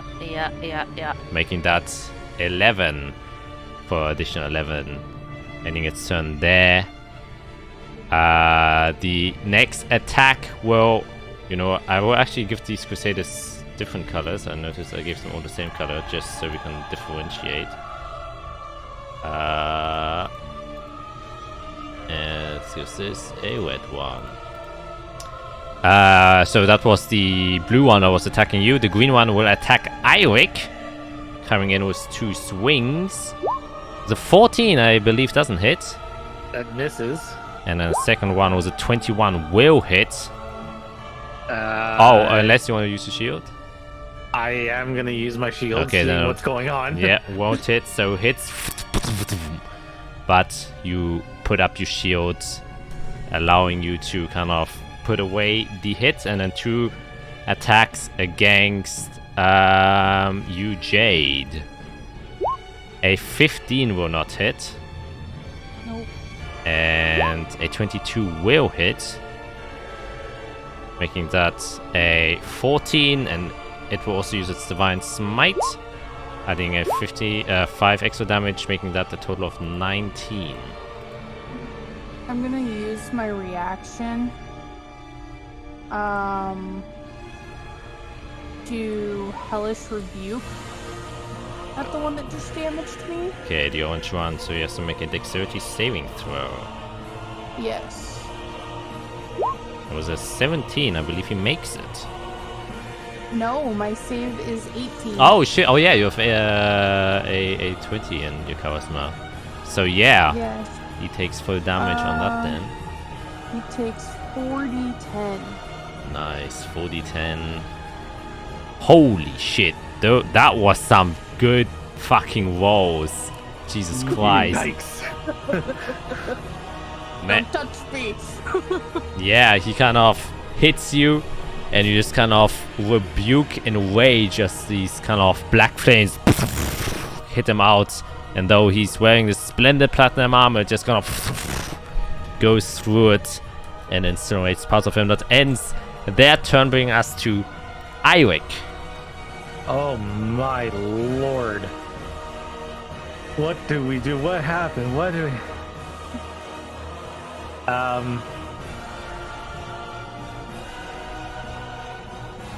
Okay, I'm going to pull out my fidget spinner. Sorry, And I'm gonna it always makes me laugh. I'm gonna use this for the first time. Please save me. I'm going to click it together, I'm gonna spin it, and I'm gonna toss it here. Whoops. I'm gonna toss it behind the last two so that they're within the 10-foot radius, which I will draw. Maybe not. You can use the ruler. It's probably a bit easier. Ah. Probably not there. Probably here, I assume. Yeah, so that... well, would there be a place that I can put it to get him in it too? Which one? This guy next to Fiera and I. Yeah, no, you would get Fiera as well, so it's either these two or the other two. I think geometrically it wouldn't work out anyway. Oops. So yeah, I'll do it so I can only get the back two. So that means they have to make a Constitution saving throw. Alright. And I forgot one of their abilities, but because they have a holy aura, they actually get a +2 as long as they're standing next to each other to the saving throws. But I forgot it last time. So we will start with the lieutenant, who fails. Wait, he has magic resistance, so he has advantage. Oh, wait. I guess that counts. Because otherwise I would have taken the 15. I just realized. You know what? I will roll a 50-50 thing to dictate which one it is. If it's a 1-2, I will take the 15. If it's a 3-4, it's a natural 20. It's a natural 20, I'm sorry. Yeah. The Of course it is. Crusader, he doesn't have advantage. He has to make a dex. And with a 14, I believe he fails. Oh wait, +2, that's the 16. Would he still fail? Was it 16? Yes. Yes, fail. Okay, so he is, I believe, what? Stunned? Restrained. Oh, restrained. Nice. Restrained by magical energy. So you make it, yeah. Oh, wait, was it a Constitution saving throw? Yes. Oh, I did the wrong one. I did dexterity. Oh, excuse me. Oh. Because Conhi is a bit better. 7 is even worse, so he still fails. So he's restrained. Yes. But I also did dexterity for the other one, so I will also do it properly. So there might be a Oh my chance that he also fails. Still has advantage. Okay, 20. Yeah, he makes it. So nothing changes. But yeah, so how does it look like? It's your first time using it. Yeah, so basically pull it out of my little pocket really quick and just give it a really good hard spin. And as it's spinning up, I just click the two the two buttons together, and the energy starts to like pulsate and come out of the tips of the bits that are spinning. And I'm just gonna lob it into the space, and as it lands, the energy starts to pick up into this like tornado of magical energy, and it grabs on to the creature that it hits, basically. Yes, it does. And then bonus action, I'm going to use Misty Step, and I'm going to go behind this pillar there. Okay.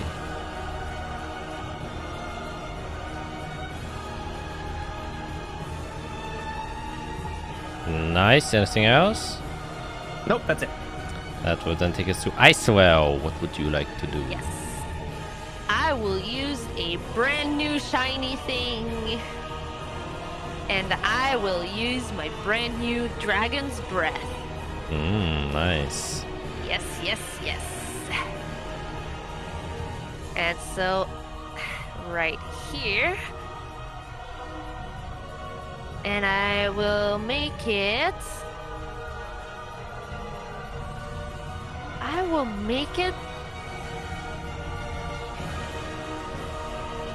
Yeah, okay, there it is. So they need to do a dexterity saving throw, or they take, and it's these two right here. Yep, I can see. Right here. Yep. Yeah, right here. So these two, they need to make a dex save, or they have a 12 damage. 12 fire Yes. The Crusader definitely fails, and then the Idol was the natural 20. Once again, magical resistance does unfortunately make it, but still gets half damage, I believe. Yes. So he takes 6. Yes. The other one takes the full 12 as you suddenly start to spew out fire. Yes. Kind of burning the outside of the arm and parts of the radiant flesh of the lieutenant. Anything else you would like to do on your turn? Absolutely, because this was only a bonus action. I believe, actually, if I remember correctly, it's a bonus action to activate it, but it's an action to use the breath itself. Is it?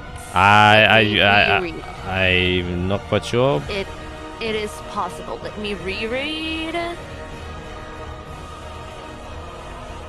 Yeah. Until the spell ends, the creature can use an action to exhale energy. So yeah, you use a bonus action to activate it, and then you have to use your action to actually exhale the breath. Okay, sorry. Yes. Yeah, but that is what you do. Because you move.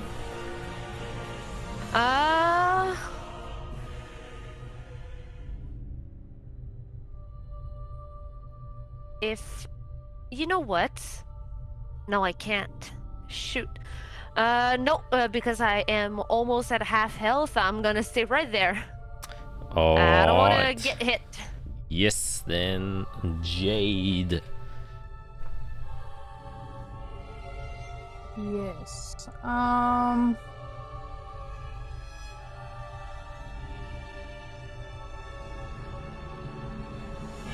Let's see. Within 30 feet of me.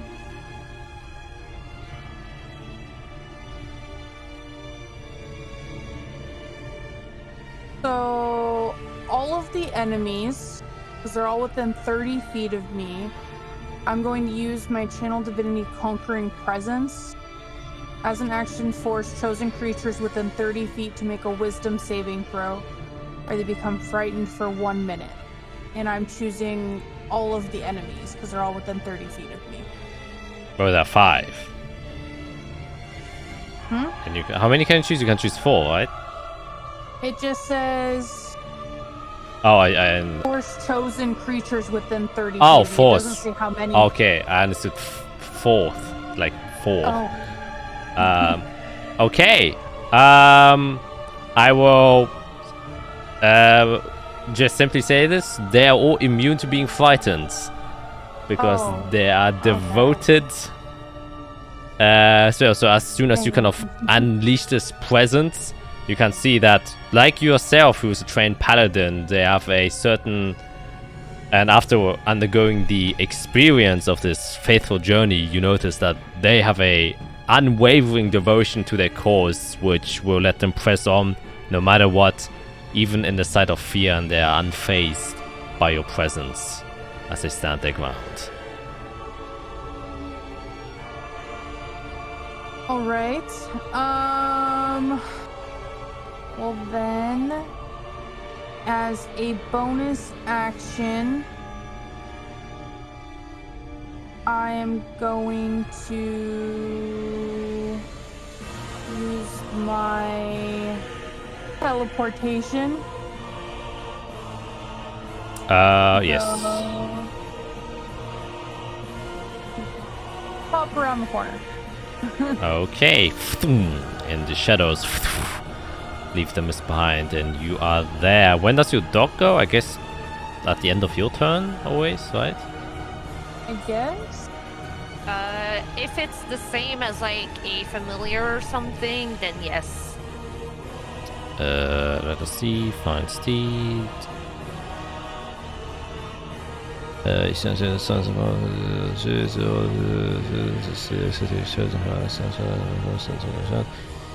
was in common out, you have sent one percent or lost since you by mountain, you see you can make any spherical targets only you also attack your steed when the steed does the spheres, you know, and then can also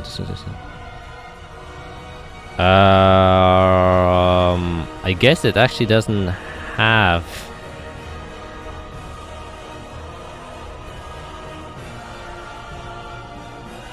it doesn't say anything.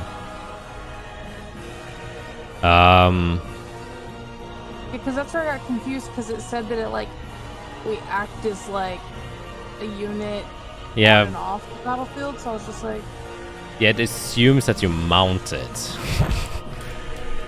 I would just say it's at the end of your turn. You can, if you're not mounted, you can just tell it what to do. alright. So he's gonna try to bite him. Okay.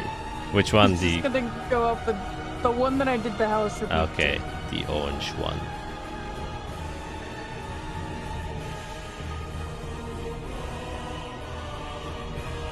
A 6 unfortunately will not hit. But it's a good try. And just kind of bites into the armor and doesn't do much there, unfortunately. I guess that ends your turn. That will take us to Fiera. As you get bludgeoned in your stomach. What do you do? Yeah, so I'm surrounded by 5 guys. That's great. It's bubble time. Probably. I was trying to figure out how to throw a wall up, but it's gonna be way too complicated. So yeah, I will just use Wall of Force and create a sphere around myself. I'll make it just 5 feet because I can make it up to 10, but I'm just gonna do 5, so it's just around me. But it will push everybody within 5 feet away because I can choose what side of the wall they go toward, and I want everybody to be outside the wall. Oh, nice. So I'll come to draw the circle. Oops, that is not the right circle. Need the size one. Oops, let's not delete my token. Let's see, so I need the measure thing, or no, make an elliptical? How do I make like a 5-foot circle? A 5-foot circle. Yeah, that is a 5-foot radius circle. Yeah, more or less like that. Yeah. Okay, I guess they can kind of stay where they are because they aren't within your circle. They would... I mean, the goal is to push them. So if I have to make like 7.5 or like. Okay. I do want it to be in their squares. Okay. The goal is to spread them out. Okay. I will just read that choose horizontal vertical barrier or at an angle, can be free floating or resting on solid surface, can form it into a hemisphere, dome, or sphere with a radius up to 10 feet, or you can shape a flat surface. Each panel must be contagious with another panel in any form. The wall is. It lasts for days and the wall cuts through crease spaces when it appears. The creature is pushed on of your choice. Which sides? Okay. Nice. Yeah, then they will be all pushed away by the spell, I guess. The one that is restrained, yeah, he can't move anyway, so we will just get pushed further inside of there. I think that's it. Yep, I'm gonna be in that bubble. That's my action. Okay, so I guess you can just place yourself back where you were. And into that bubble. Yep. I guess. I mean, you can just leave it 5 feet, and then we just know that they can't really enter that area. Right, yes, very nice. Then that will take us to our lieutenant. If he's still touching the zone, he has to make a con save. Yes. Well, the way it works is he usually would have to make his con save now, but we already did it when you activated the sphere. It's when you enter it for the first. But it also says if you start your turn in the zone. I might have then worded it wrong because it's that you can see within a spinner. It's then when you choose mistake the way let's make this as a concept with on a success creature. If a creature enters the area for the first time or starts its turn. I guess yeah. I guess I fucked myself there. This gives you the benefit of the doubt. Was a 17 fails, I believe? Yeah, 18. So he is restrained. Oof, okay, but we also have to make one thing very, very clear because he's like touching the edge of it. Yeah. I just said if he's like, it's up to you if you want to make the ruling. Yeah, usually for this kind of thing is, okay, we will establish like a hard rule here and you can decide which of this rule we're going to take because I actually had this with my other players as well. And then because this effect will then also apply to you, which is, does this count? But that means if an enemy does any sort of AoE and this shit happens to you, you cannot say, no, it doesn't count. So this will apply all. So you can say, the rule is as long as it touches the inside of the circle, it counts. Or we can say if not, if it's at least half of it is out, they get advantage. If it's a dexterity save, for example. Or we say it just doesn't count if not at least half of the token is inside of the effect. You guys make this decision right now. I kind of like the half in, it counts, half out doesn't count, personally. I personally have always done it. If I touch it, I count it against myself. But that is just me. That's how my other group does it too. I've always kind of assumed it was if you're touching it because it's kind of hard to fit a circular token in a square spot inside of a circular area. Yes. Yeah, so it's so that's how I've always done it. Even in this campaign, that's always how I've like prepared my things and how I've always played. That if I touch the circle, I will be affected. Yeah. Okay, let's do it. Okay, then But we're ruling that it works. then that is how it works. So in the future, just so you guys know, I think it was with you guys when one of my enemies, I think, was like when one of you were like half out of the circle. You argue that you would get advantage, and I was like, oh yeah, how would I rule that? And I kind of made that the way. But this is now ground rules, episode 54. always come back to this segment at what's the time? What? 7:09 p.m.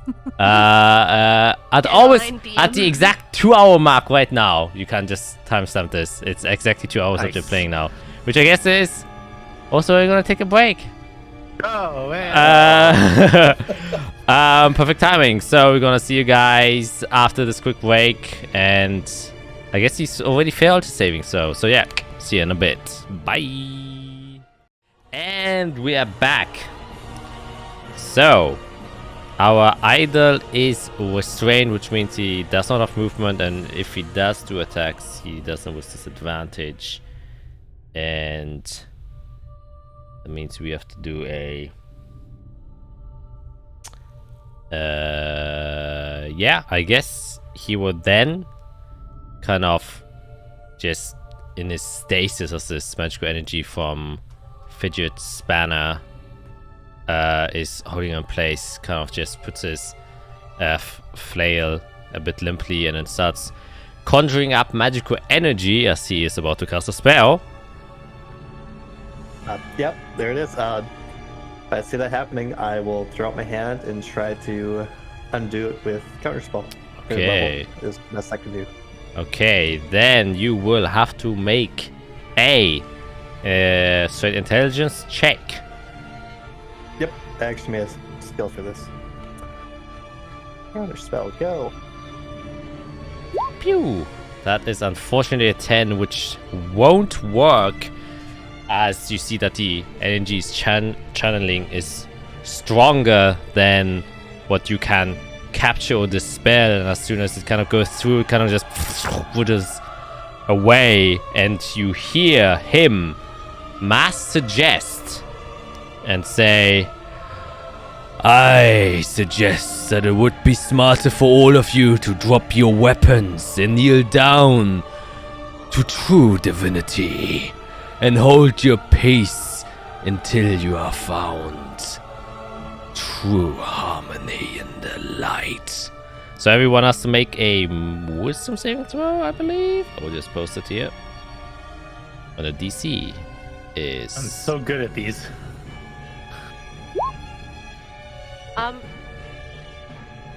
Is it considered a charm? Yeah, it's definitely considered a charm. Oh, sweet. I have advantage! It can help me. Oh, dang.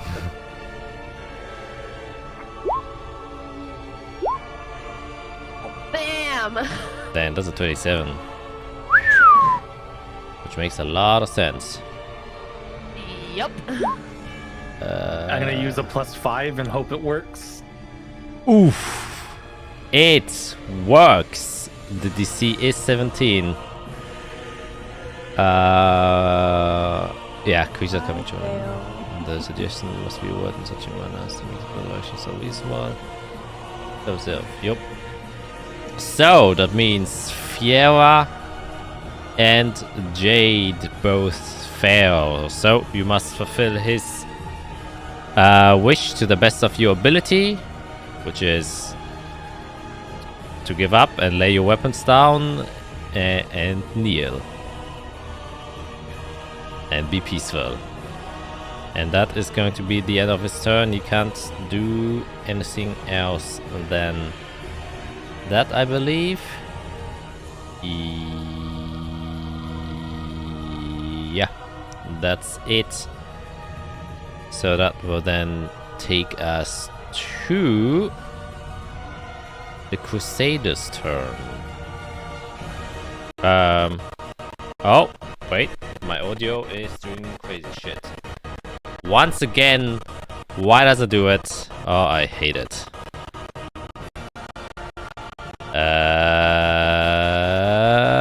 Excuse me for this. Okay, fixed it. Nice. See if it fixed an OBS. No, it didn't. So I have to do this.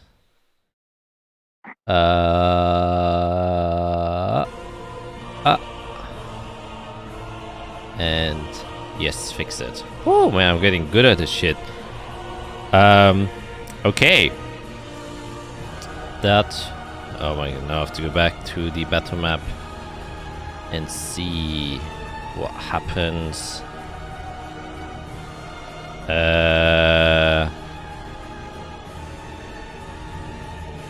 Yes. This is going to be... Can he see me even though I'm behind the pillar? my suggestion is you just have to hear it. Oh, Right? because it says up to 12 creatures of your choice that you can see within range. Oh. I guess... Oh, man. You do break... Oh, see, that's... We're getting into the nuances. Yeah, now. we're This getting is into great. the... Because technically, if we're going on based on tokens, you could see like the edge of your token here. And because you didn't use the hide action, which is, you know, deliberately trying to stay out of sight. That's how I usually rule it. And this pillar isn't that big. Fair. I will unfortunately say no. Had to try. Yeah, I mean, yeah, that's fair. That's a good point, actually. I mean, these pillars are there for a reason. But yeah, if someone doesn't take the precaution to do a, you know, actually take the hide action, that's what the hide action is for, to be not seen. Yeah, unfortunately, that will not be allowed. However,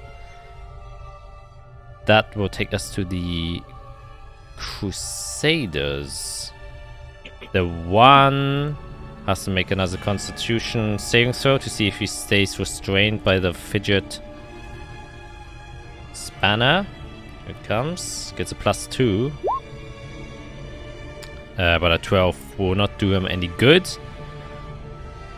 So this one...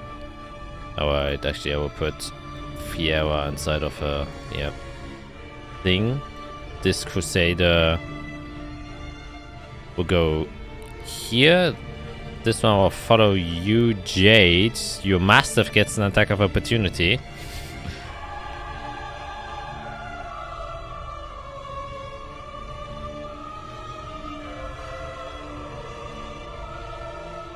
A 12 unfortunately does not hit. Like I said, I'm worried about my rolls today. Yeah.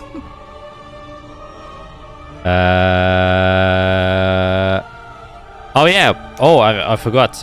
Fiera, you would also have advantage on your wisdom saving throw because you're in combat with them. Oh wait, actually, does it do that? Because in Charm Person, it is. I guess I don't think that matters with this one. Oh yeah, you're right. No, it doesn't say anything. Dang. Okay. If it's the strategy can be completed in a short time, the spell ends when the shot finishes. You can also specify condition. If the condition isn't met for the spell activity in the perform, you're going to answer the creature. Okay, crazy. So you don't even get to make the saving throw, even if you take damage. Then this Crusader will actually first take care of the damn huge Mastiff that is there, so let's start with that. It will make its Radiant Longsword attack against it. And I think a 10 doesn't hit the Mastiff, right? No, I think it's AC's... Yeah, it's AC's 12. Holy shit, so it dodges the dog, moves its way off. And it was a second attack with a 25. No matter what damage, that will unfortunately bring it away. So bye-bye. It kills the Mastiff, and then it looks towards you as well, and he will use his movement to go here. So his colleague gets actually, yeah, we'll get advantage. And so take care of you, taking 2 sword attacks against you with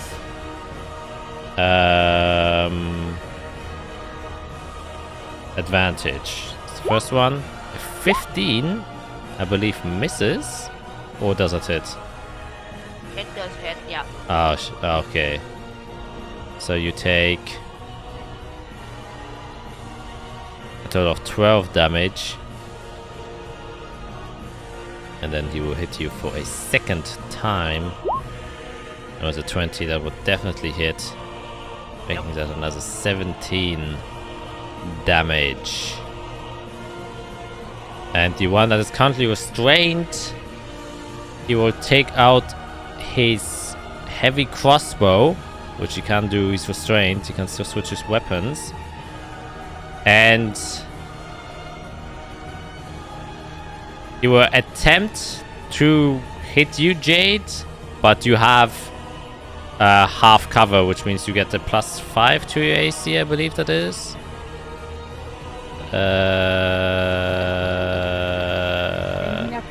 Really high. Yeah, well, let me just read that. Half cover. Oh no, it's 3/4 cover. Yeah, I will give you 3/4 cover, which gives you +5 to AC, and he has disadvantage because once again he's restrained. So 23 or higher. Yeah, so a 12. First bolt goes off, reloads it, and shoots. I'm so dumb. Okay, yeah, I fucked up. A 19 would also not hit you with those +5.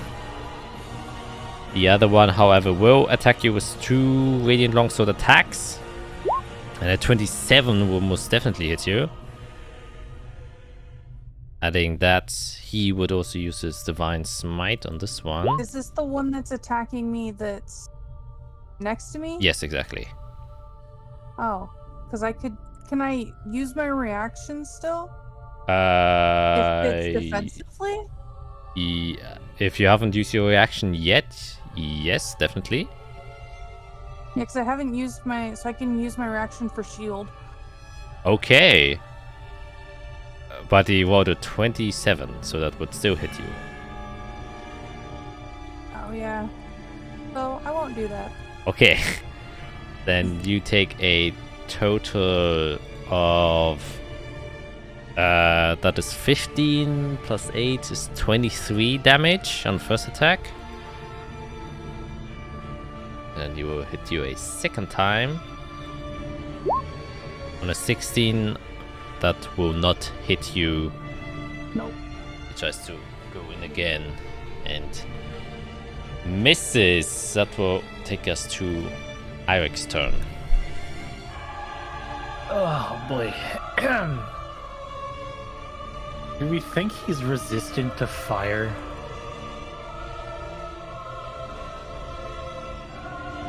God damn it.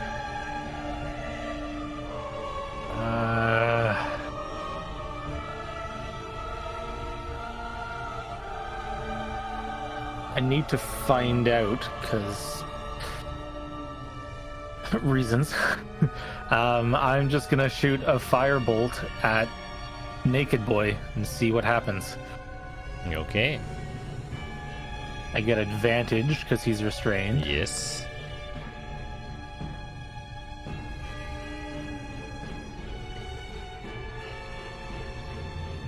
Yep, 26 definitely hits. So that is going to be 15. Yeah, you bolt. And it hits his alabaster skin and chars it pretty well, and it doesn't seem like there's any sort of resistance towards your flames going on there. Oh, good. And then as bonus action, where did it go? Bonus action, I'm going to pull out my shell, the shell shield, and I'm going to release it and use the charge of Shield of Faith, give myself +2 to AC. Nice.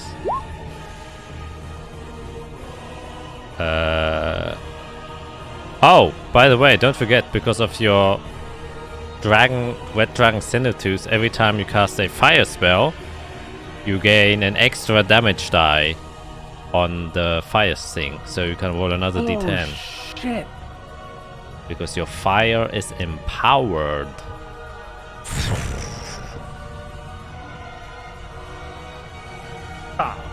Well, 2 is better than nothing. Those these roaring flames come roaring out of Ivy, hit, and then burns them, and you can see that he's pretty annoyed by it. Flames. And is at the end of your turn. It just says flames.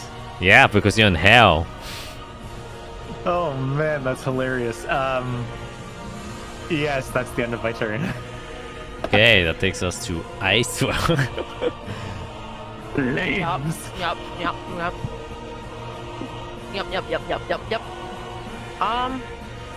Oh. Eric just yells out fireworks for the first time. He also has to make a Constitution saving throw to keep his concentration. For Mass Suggestion, because Mass Suggestion is concentration, right? No, it isn't. No? That feels ridiculous. Really? Right? I don't think it is. Yeah. Oh I fuck! don't think. Yep. Oh Not fuck! out of it?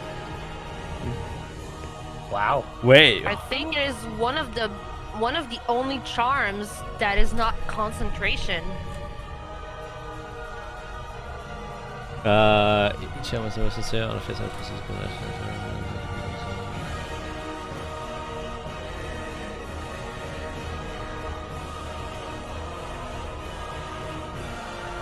well, good luck.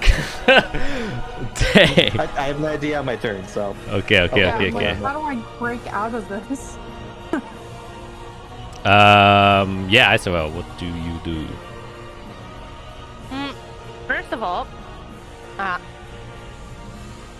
yeah, because you used mass suggestion, right, and not just suggestion. Yeah. He used Mass Suggestion. Yeah. Okay, so first thing first, Isarel's gonna kind of eye out the 2 guys that are surrounding her, and she's gonna be like, peace out, pop out of existence, and reappear right here. Hmm. Using her good old Misty Step. Mm-hmm. And then she's gonna be like, whew, okay, and cure wounds herself. Because she Oh my really needs it. God. I just remembered I had resistance to all damage from my Misty Step, and I forgot all about it. Oh, dang. So remember next time. Okay, 19 Okay. healing.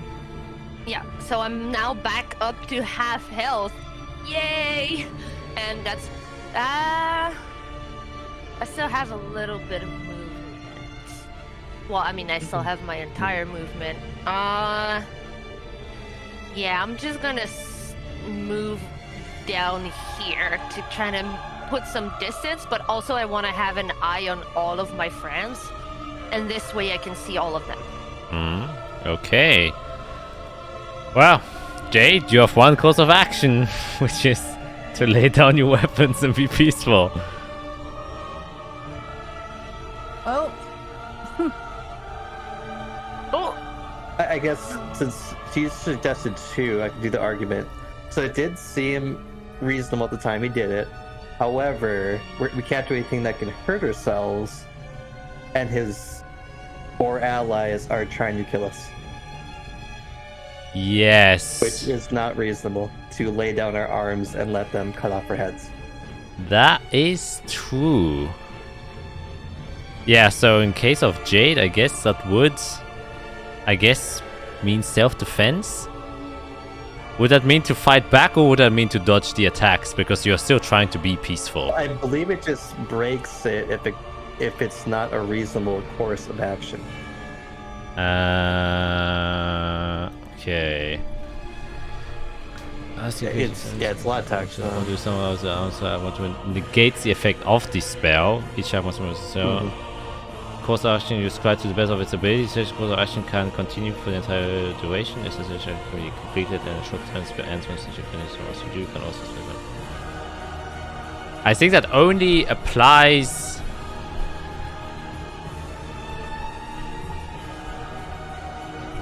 Because it wouldn't have then taken effect in the first place, is the thing. yeah, because it also says if you or any of your companions damage a creature affected by the spell, the spell ends for that creature. So does that apply to your friends? No, that's just normal Or is that just suggestion. our people? No, that's just normal suggestion. My suggestion is different. Like, that doesn't have that condition. I'm reading it at the bottom of what you posted. Oh! Yeah, I just read it too. It says Oh yeah, that's what I was looking for. Oh shit, yeah, right, you're right. Damage a creature affected by the spell ends for that creature. Oh yeah, shit, no, then it's ended for you. Yes. And Fiera. Okay, I was like, holy shit, how do you break out of this then? If there's no condition. Yeah, it's a really good spell, but it's less of a combat spell. Yeah. Yeah. I also noticed that. Well. Good that I didn't know how to use that spell in this occasion. So yeah, you regain your consciousness. Definitely don't want to act peaceful against these dudes. So what do you want to do?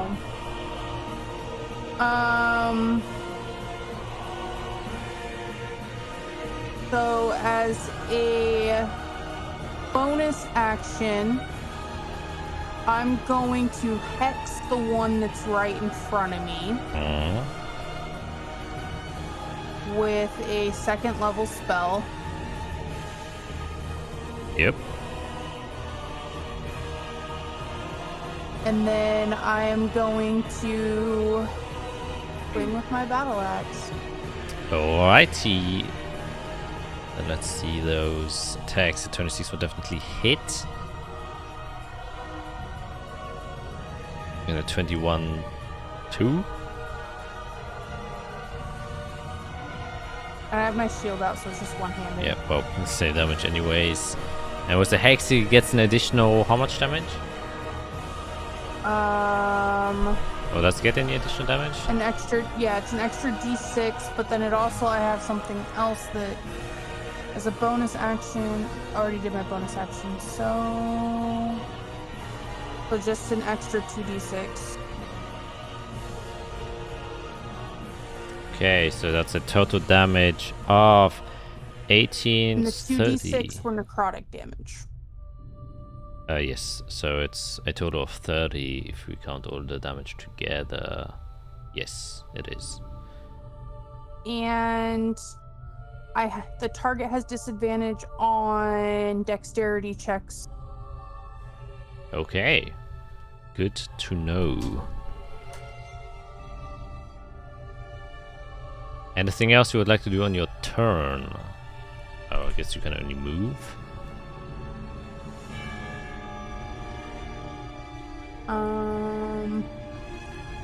Yeah, I think all I can do is move. I'm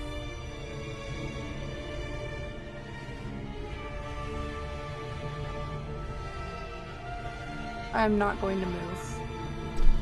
Okay, then come to Fiera's turn, who is also freed from the gestion. I just like look disappointingly at the winged guy who's missing his things and say, I was wondering when I'd have to start cleaning the filth that lies in my kingdom. After you, I'm going after the Light Commander. And I will cast Slow all around me. It's a 40-foot cube on all 5 here. Damn! Wisdom save. Okay. We're gonna start with him. A wisdom save coming up. And that's with advantage. It was a 27, you will most definitely make that. The 2 on the bottom both have a +2 since they're in each other's aura. But they don't have advantage. So we start with the blue one. 19 makes it. 18 barely makes it. Ooh. The red one, he gets no bonus whatsoever. With a natural 20 makes it. Oh my god. Okay, And last but not fair. least, the orange one was a Yeah, I got 11. one. So at least one of them. Wait, I will chrono shift the yeah, half naked guy. yes, yeah. I So don't he has a single reroll. a single reroll. Here it comes. My last chrono shift. A 22. He still makes it. Okay. I got 1. Not in a boogie. That seems like a bad area for me to hang out in.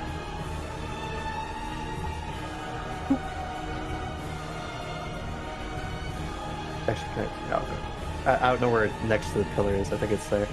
Yep. Okay, it's okay. Okay, then coming to the idol, and he will first make his Constitution saving throw. Was it 18? He does. Now, I will say I read the Dragon Tooth thing again, and it says I get a +1 to my spell save DC. Which is already added. On. Is it already added? Yeah, Okay. which is That's why. right, 18. Yeah. So he will kind of break free because his rippling muscles now finally flexing. As he kind of looks towards you as you say these words, and he says, yes, all the same. Prosperous judgment by your own vocations. I will show you true light and what our name is meant for. And he will step forward here to be out of it. And I guess that is 5 feet. And he will reach you because he has a speed of 40 feet. Oof. And he will kind of just run up to you, kind of whip out his mace and says, I think you were safe in your little bubble there. And I'll just go up. Go ahead. I always, Swing it. I always say mace is a flail. I'm sorry, it's a flail to whip around. A 12!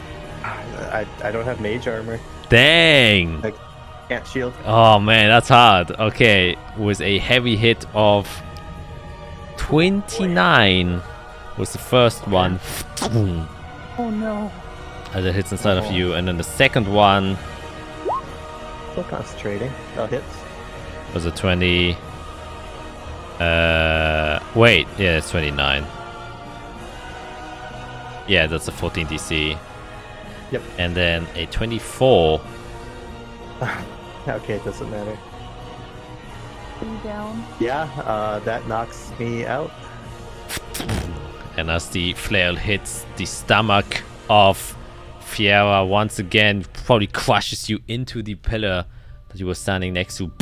You just hear a crunch, I swear, as her body just collapses limply to the ground.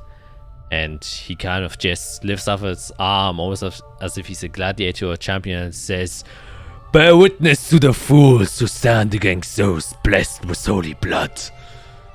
And he kind of looks over towards you, Isra, and says, and you are next. And that will bring us to the start of the next turn order, which will actually have to roll a new set of initiatives. Oh no, more people are coming in. This one first. Be good, Holy be bad. shit! God dang! I don't like the fact that it's called mage. I don't either. This might be a You don't name your children mage?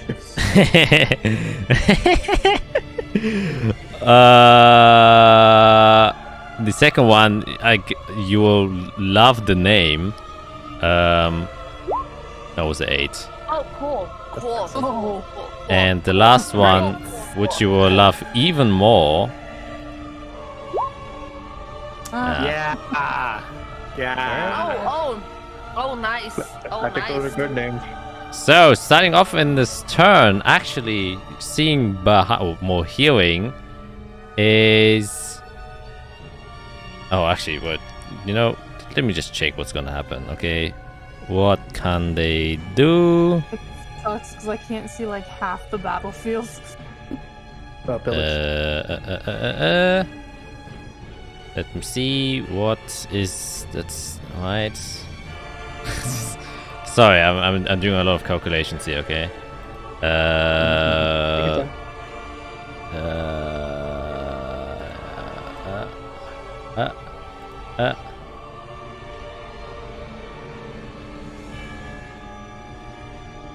this is gonna be... So bad. No, that would be really bad. Yeah. Considering I'm like half health. Yeah, me too.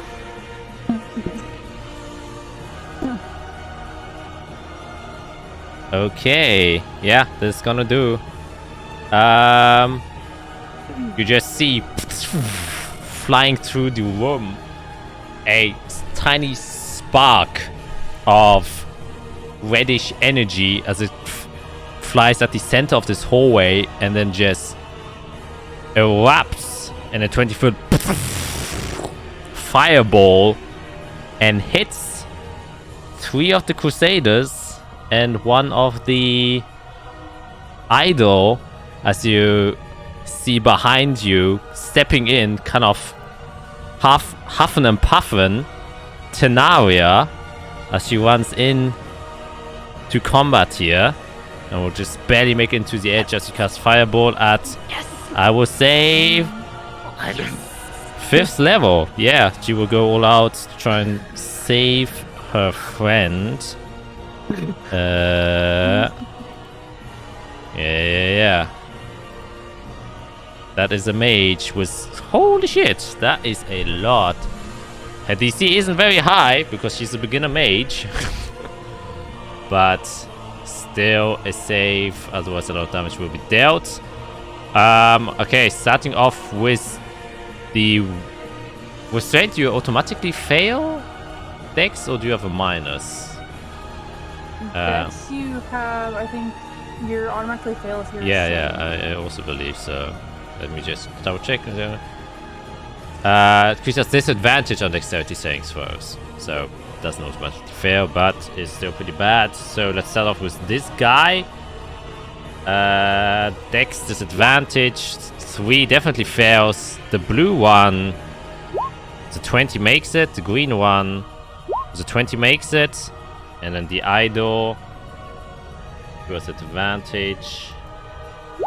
This is 7 fails. Woo! So that is a lot of damage made by Tenaria. So that's a total of 43, and half of, well, the one restrained immediately gets blasted by the total amount, as well as the idol. You can see that large portions of their body get kind of burned and scorched away. How the other ones make it. So that's 21 damage, which is still a shit ton that is dealt. Coming in, and you can hear her voice. Hopefully we're just in time. As she's kind of standing behind, and you can see her staff kind of glowing a bit, and a book open in the other hand. Ending her turn, bring us to the Crusaders now. The one Crusader who is not slowed anymore will continue their assault. Well, actually, no. The one in the restraint area, which I should have done first, will use his action to dispel the Fidget Spanner. Because he's a paladin, he has access to the dispel spell, which I completely forgot. Ending this here. However, it will take an action, so he will use his remaining action to then go towards here, giving his friend flanking, which he will definitely use to attack you, Jade, with advantage. Coming right up. A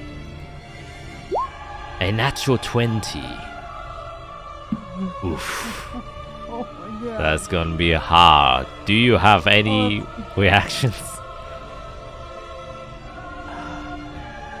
Not against a natural 20. Dang. I mean, I can do my reaction of Hellish Rebuke. Oh, yeah, well, if you wish to do that. Otherwise, oh, you goddamn lucky. Those are some extremely low rolls. That's 11, 18, 19. However, he will use his very last Divine Smite, because it is a natural 20, to kind of milk that, which means that's an additional 46 damage on top. So that's 19 plus 14, which is 33. 33. Yeah, I I'm gonna Hellish Rebuke against him. Okay.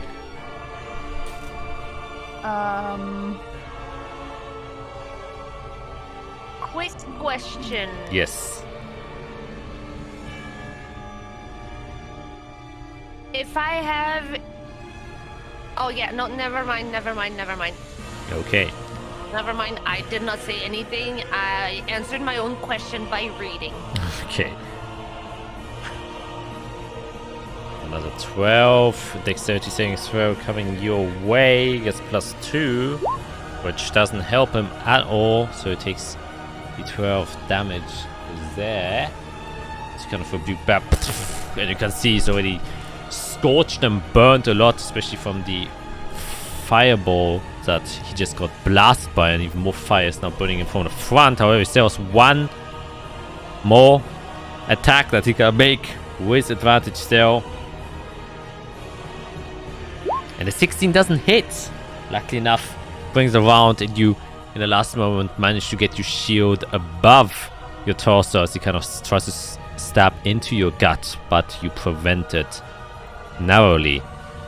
This creature, not creature, Crusader will run towards you, Eirik, and tactically the other one will flank you, giving them both advantage to hit you. Same tactics.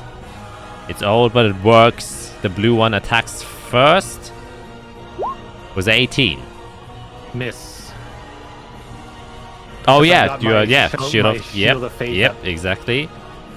The next attack was a 17. Also, you can see the shell around you, this kind of magical, almost like Rubik's Cube that is shimmering around Eirik. And then the bottom one will attack once again with a 13. Also doesn't hit.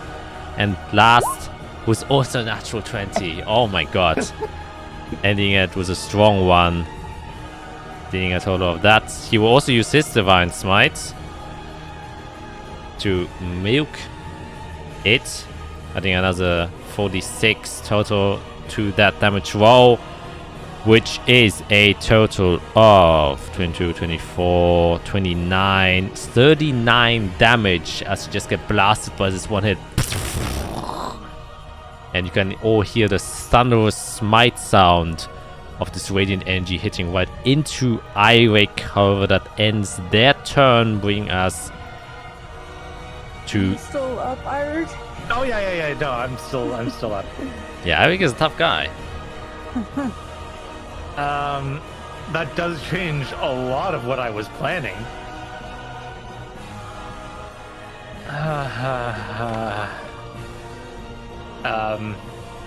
I don't like where I'm at. So what I'm gonna do,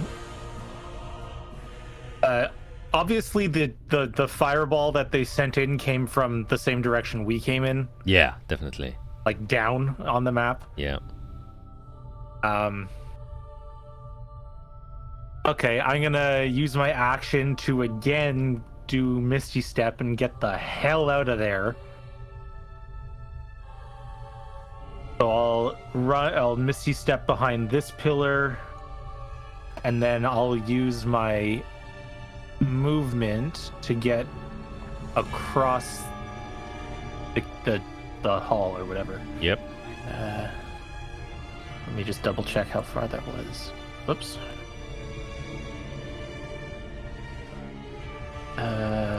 Line 30 feet. Go back there.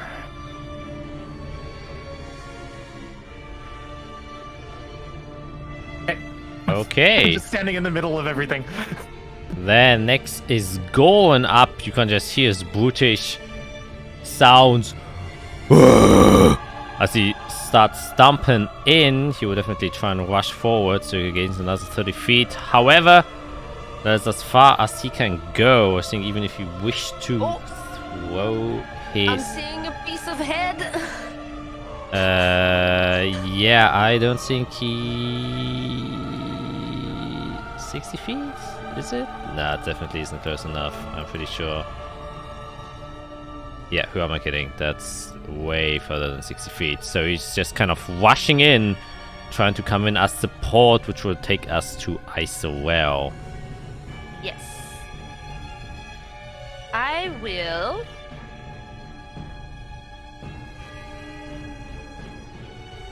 Now, it is in Isorel's blood at this point.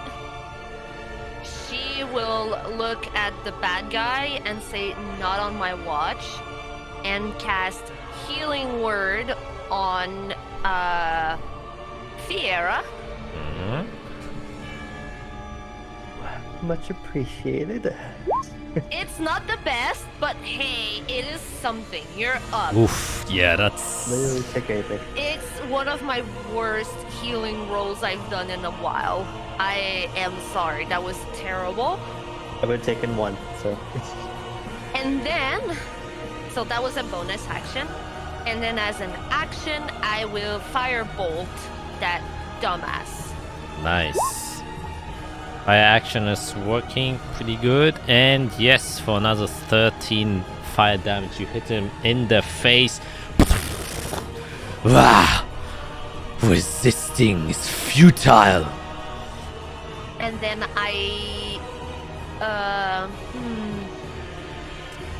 gonna yell out to Fiera and ask her, can you damage him from where you are?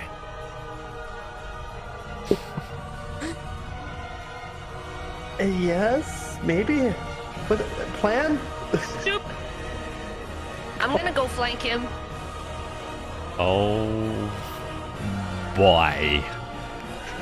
Isorel's feeling ballsy. I mean, yeah. I think that it's melee weapon. it's a Yeah, I know. Listen. We're gonna start. Just backhand slaps. Backhand slaps. the skin just turns red from him. Yeah, that will then take us to Jade. What would we like to do as you're being flanked from both sides? Bonus action. I am going to teleport in all of my shadowy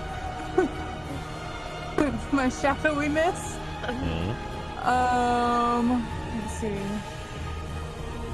We're doing a lot of flailing around, flapping and flailing. The best kind. Since I can't see where I'm going, I'm just gonna go.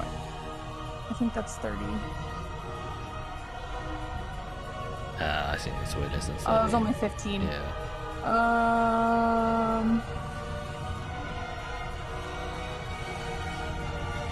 You could go here, if you wish. Oh, I'm gonna go right here.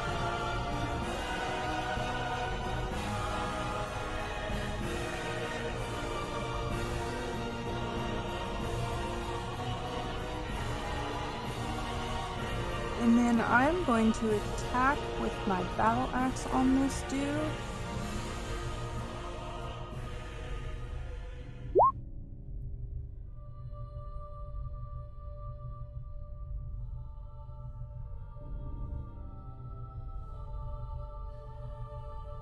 Does the 27 hit? Oh yeah, it definitely hits.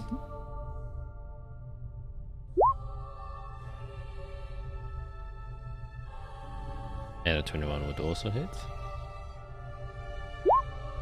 Can I smite on both of these or only on one? You can smite on both of them if you wish to. I'm going to smite on both of them. Nice. That's already a 24 there. Wherever my...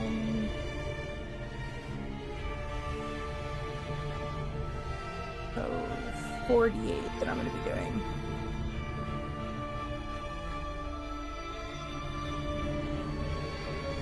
Oof, another 21 damage there.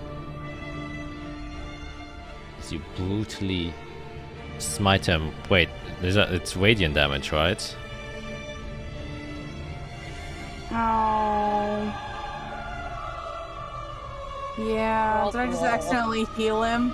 No, he's only resistance against. That'd be okay if he healed from Radiant. Oof. That would, yeah. Oh my god. You just have someone like with him, just constantly doing damage to himself. Just smiting him. Listen, I will take half damage over healing. Yeah. Yeah, I mean, who wouldn't? Yeah. Is that the end of your turn? Let's see. I have bonus action. You have some movement. If I move, he has an opportunity attack. Mm-hmm. But I have resistance to all damage. So... No, we're gonna stay there, because I have resistance to all damage right now. Okay, then that will take us to Veltrix's turn. He's a speedy boy. He uses movement to go, and then he will use his bonus action, connection to dash another 30 feet. Hopefully bring him into a reasonable range. Ah! Just barely outside of his range. Ah! Well, he will get disadvantage on this attack as he kind of takes out his slice crossbow, and he just kind of wickedly says, "You see, we don't let allies go behind there!" And then tries to shoot a light crossbow towards him with disadvantage. Since unfortunately he's got a range of 80 to 320. Oh! Oh! Oh, it would have been a natural 20. It would have been so nice. But he has disadvantage. However, 18 still hits. It's okay. Which is... I will take a regular hit over a miss again. Okay, which is 8. However, because you are allies, I presume, Yes. he does get his sneak attack, which is 46. Which is a 9, which makes it a total of 17. Which is not spectacular. But he will attempt to... Oh no, he used his bonus action again, so he can't do anything else there. So it ends his turn, and it says... Holy fucking Christ! What the fuck the Holy Lich is doing here, and why is he half naked? And it will take us to Fiera's turn.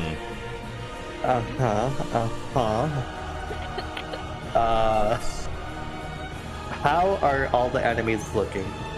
You know, are any of them on like one knee, like they're about to pass out? Yeah. Funny enough, the one in front of you, the kind of lieutenant who was so graciously speaking out loud as soon as he gets the bolt from Veltrix, and after the extremely hard hits from Jade, he seems to be struggling to keep up his presentation of power. Okay. How can I do this and not hit allies is the question here. Hit me. Hit me. Come on. I can walk through ally spaces, Yes, right? you can. Okay. So 5, 10, 15, 20. Oh, just enough. 25. No attacks of opportunity. I put up my hand right toward him and say, I'd offer you to say a prayer, but I don't think the gods are listening to you. And I'll use Pulse Wave at 4th level as a con save. Yep. Con I save love that spell. coming right up. Nice. It does damage regardless, but I hope he fails. Mhm. Ooh, not bad. Great, not as great rolls, but that's okay. He has advantage. Does he have a... Yep. 22. Okay, so 9 force damage. He doesn't get pushed. Oh boy, and he's still standing, but just barely as you crush his entire body. And you can just see him bleeding everywhere, like his small tiny wings that are already chipped off. One of them just gets blasted off from your pulse wave, and you know, his pristine divine aura that he was kind of having is completely gone. He's huffing and puffing, sweating, barely standing there, but very angrily. Okay. Ooh, wait, math. Math. He hit me twice, I think, Yeah. against the pillar. Yeah. One. Okay, if I try to move and he makes an attack of opportunity, and I get knocked out, I don't complete the movement, I assume. No, you don't. Okay, I'll stay down. Okay. Then it will bring us to his turn. You can see his looks extremely displeased. But then it turns into like this manic smile and he says, well, curse you all then. I might as well take you all down with me. And he just kind of scrapes his chest, and you can see that this blood kind of pours out, and he pulls it in his hand. And you can just see, kind of dripping down, a radiant light starts to appear above your head as he does a radiant strike on himself, but also all of you in a 30-foot radius.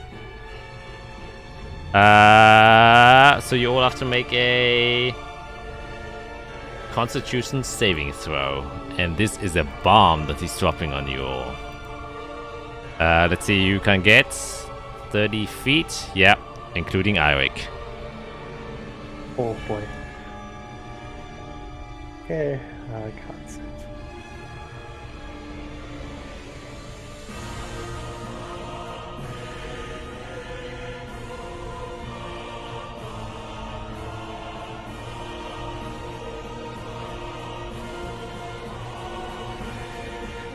Okay, we only need Ice Torero. Yep.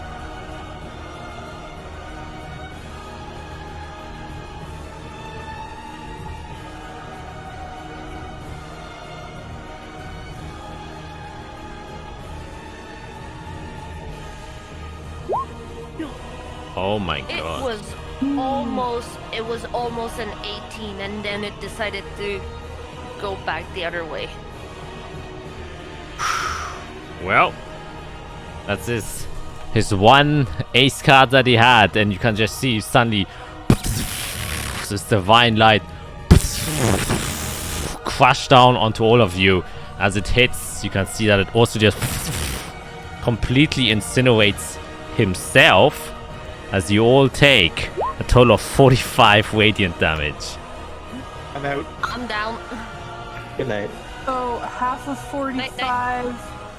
Is 22? I'm down. So he takes you all with him. Holy shit. God dang. As he then... Yeah, you all just go down there. He is dead. Ending his turn. Taking us to Tenaria. She will see this. And be like... Turn around and leave. Oh Christ. Nah. They are actual... No, I can't say that. That's a little bit mean. Let's see if she has anything she can do. Multiclass and Cleric. They may have potions, who knows?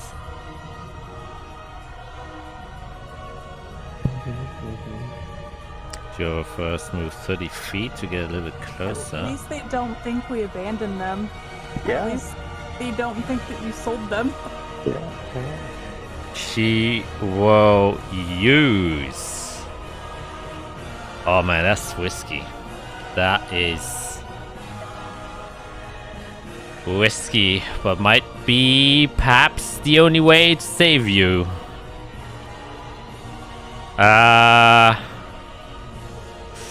Oof, that's the question. Which one is better to do at this point in time?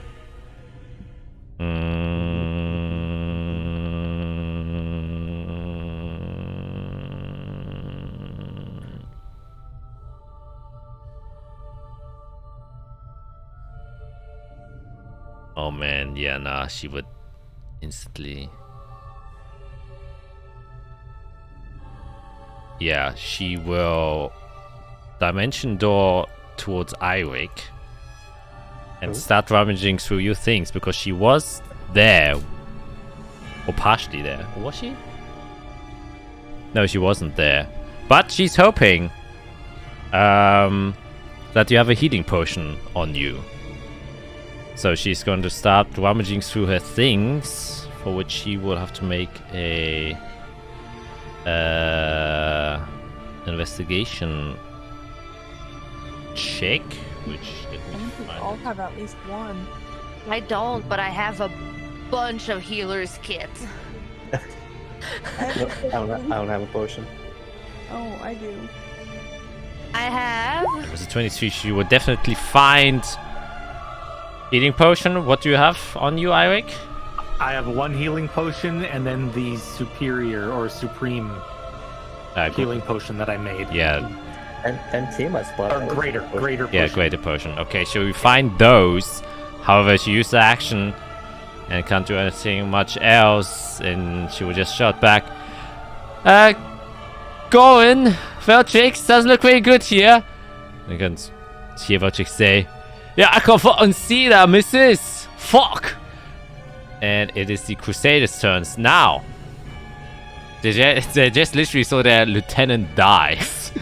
Incinerated. However, they are kind of fanatics. Seeing that you're all down, I think they will mostly ignore you and instead rush to the new threats that have appeared. That is their task. That will use dash action to get there, so they... Actually, yeah, will stay there.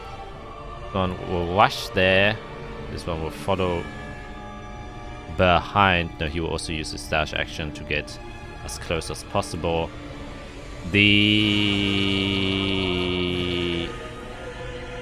Yeah, so this... he would also use his dash action. Going here, this way it could go. The blue one would use this heavy crossbow bolt to shoot at Tenaria.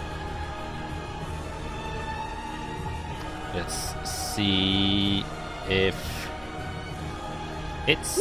So 23 does hit. Christ. But only 4 piercing damage. 2 versus Tenaria, but a second crossbow going there was a 22. Hitting again for this time 9. As she takes 2 heavy crossbow bolts there, and she already looks badly injured. Other ones, however, don't do anything since I have to use the action to dash. Death save for Eirik, which I will send you privately. That will be here. And taking us to Goran, who will be able to go here and start to approach here, and then he will now take his spear and then fling it towards the one closest to Tenaria, trying to hopefully get something out of that. See if he hits. With a 24 would definitely hit, dealing 15 piercing damage to this guy. And yeah, he will take another one of his spears and throw it again. He can make 2 attacks. With another 22, he hits again for another 12 piercing damage to that Crusader. Ending his turn there, can't do anything else. Well, your death save coming right up. It's right there. Which then will take us to Jade. Your death save. I rolled a natural 20, so you stand back up with 1 HP. Holy shit! I'm not kidding. I wish I could take a photo of it, which I actually can, but that wouldn't make any difference. So you still get your entire turn, as after you got just incinerated by this radiant energy, your entire skin is burned and scorched. You can feel some life energy, something maybe in this divine building. Maybe the creators themselves, maybe your shadow just does not want to die, as you hear the voice of your ancestors call you back to life. and you stand up. What do you do? Oh man.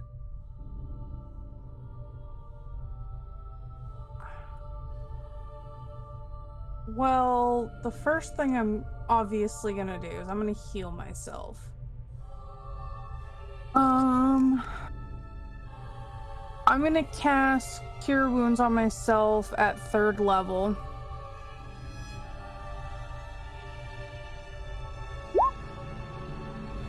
Dang, that's a fucking good Cure Wounds. 767, holy shit. That was 25 healing.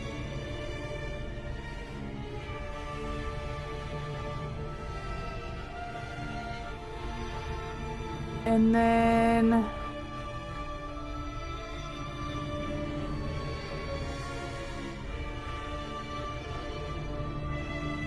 all I have left is my bonus action and whatnot. I can't do anything to help my friends right now. You can use half your movement to stand up. I assume you would do that. Yeah, I'll do that.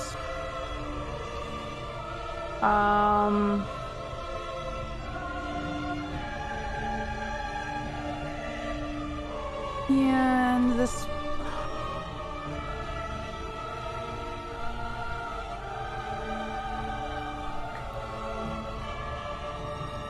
Man, I don't know what I should do. Let's see.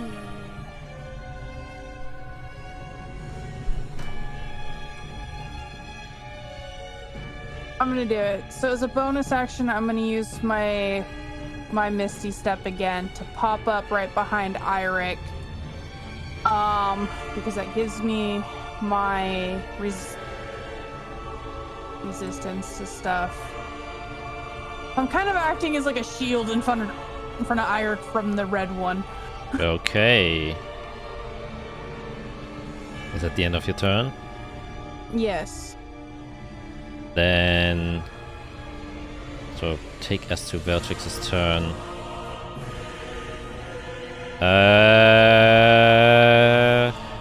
Come on, short legs. Okay, he's an elf, but okay. Shush. He will run here. Then, would he be able to make it? Yes, he would be able to make it. But is it worth it is the real question. Yes, I think it is. He will go there. Just kind of use his bonus action to dash. Look at Tanaria. Tanaria already knows what's going on. Knows the procedure. There used to be a group of 6 to 7.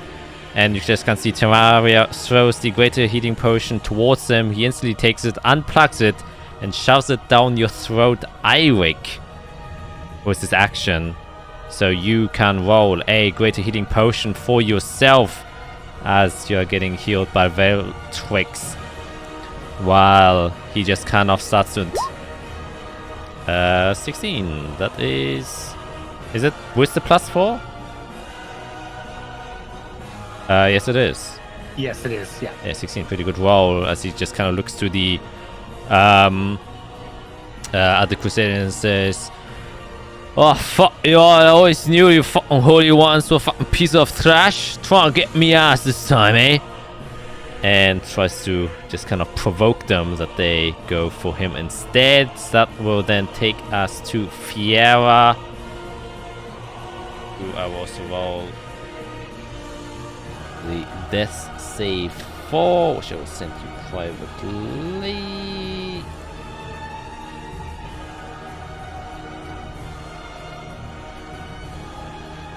There we go. The idol is dead. So get back to Tanaria, who will see that the other two of you are still there.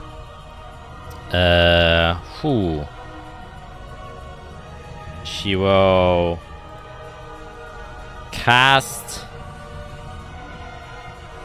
suggestion onto the Crusaders directly next to her and says, I suggest you would help the ones lying down there and bring this healing potion towards them so they can get back to life. As she casts Suggestion. Do they... yeah, so they don't have advantage on the saving throw. They have to make a wisdom saving throw. Here it comes. Oof, make it.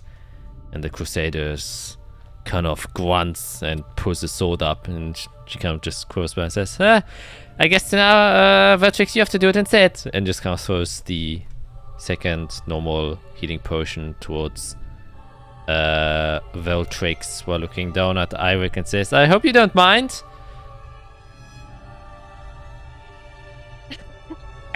I'm not saying anything because I have no idea what happened. And that is all she can do. That was her action. Bonus action, unfortunately, cannot. The other thing, which will take us back to the Crusaders. This Crusader over here is actually gonna approach Goran, since he was heavily speared by them. While this one approaches here. And this one will engage with Veltrix, while the other one will stay there. Seeing that they're a bit outnumbered. Actually, no, this one would stay here. I think they would go for Tanaria, since she is a caster, and they know you gotta hit them casters first. They are trained soldiers. So that is who we're gonna see first. So, 2 hits. First from the orange one. A 13 would hit her. No, wouldn't. She has mage armor on. So doesn't hit her. So the next one was a 10, also wouldn't hit her. So the next 2. Actually, the one, yeah, would be a dick and would try to bring Eirik back down again. And with a 25, you're still prone, so he has advantage on that roll. You take 12 damage. Unless you want to do something, you still have your reaction about 25. I don't think you can do much. Still, I wouldn't be able Yeah. to. Then his second attack was a 22, would also hit you again.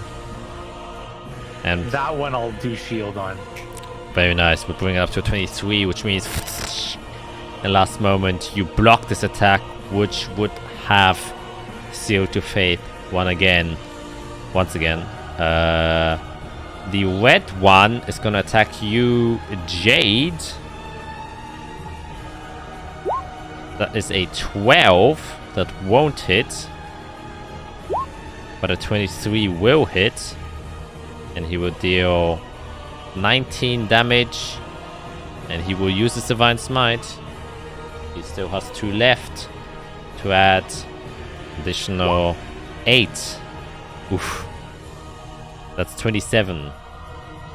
27 halved is 14. 13. If it's 13. yeah. Sorry. Miscount. That word. Yep. And last but not least, the one will attack Veltrix twice. 26 will definitely hit. Bring that to a 17. Which he takes. Will he use it? Does he have it? No, he doesn't have it. I thought he might have Uncanny Dodge, but he doesn't have that ability. He will take 17 damage, and then another hit towards him. With a 17, I think we'll definitely hit him for another 13 damage there, as he's getting beaten up quite a bit. This will take us then to Eirik's turn. Everything is so much pain. Okay. From being on the ground, being hit, being whatever, being brought up to life, being hit again, I'll just bonus action Misty Step again. And I'll get myself, boom, over to Isorel. And I'll use my action to cure wounds.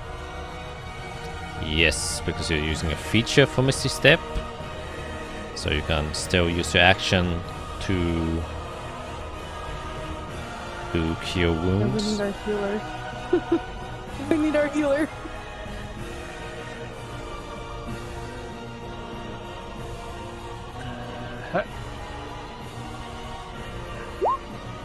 For 12. Pretty good. So heal 12 as well. And are back awake. And this time, the roles are reversed. As well, you're being healed by Eirik and being brought back. Get up! Oh my god, get up! As his camera freezes. To Yep. Okay, he's back. Does that end your turn? I was just trying to figure out if I want to move somewhere.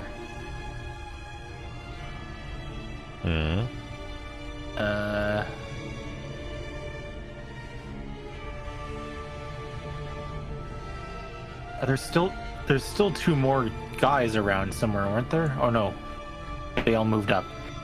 Yeah, no, I'm not gonna move. I'm gonna stay right there.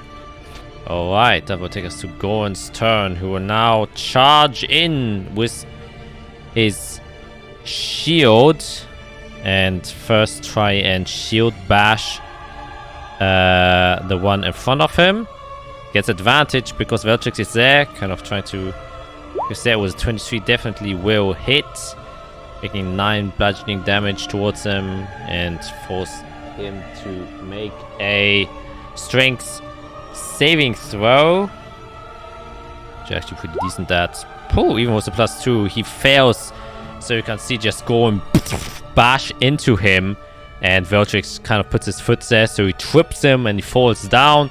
And then Goran takes his spear with one hand. Actually, no. This time he would take his greatsword.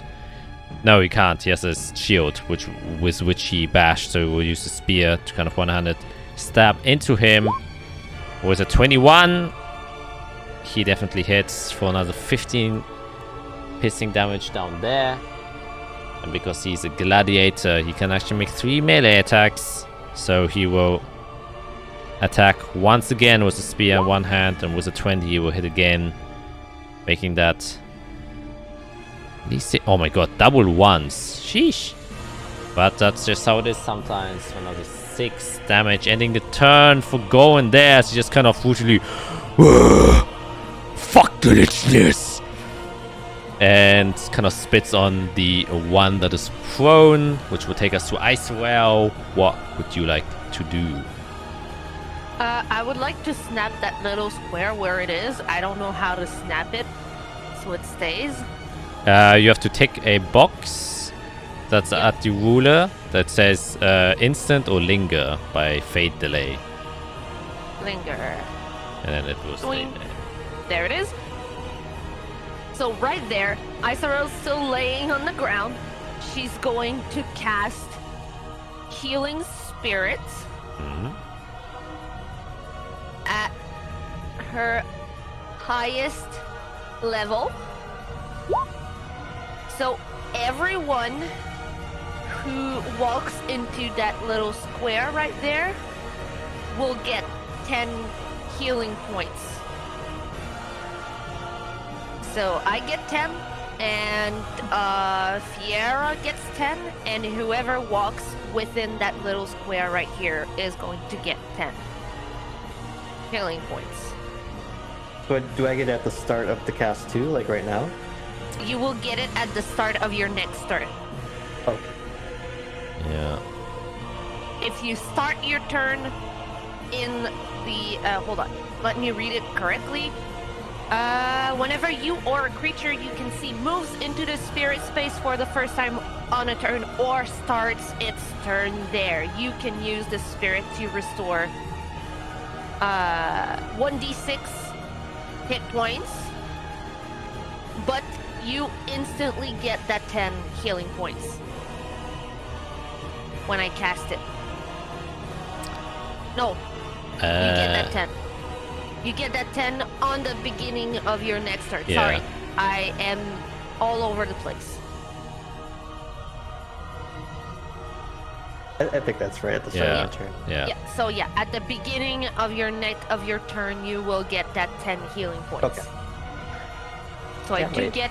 I do get an additional 10 right here.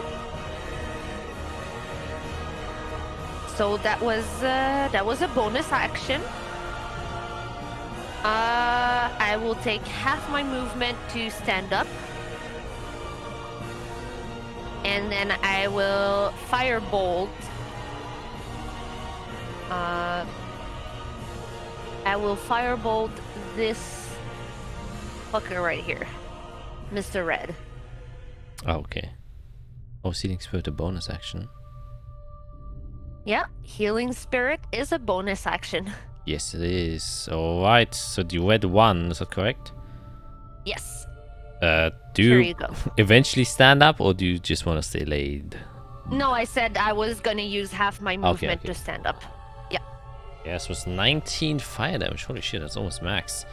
You hit the back Yep. of its head, burning him.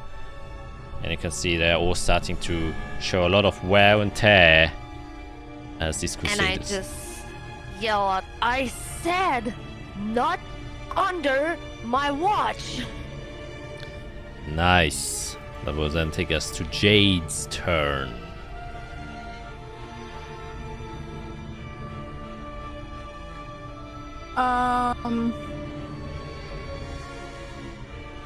Let's see.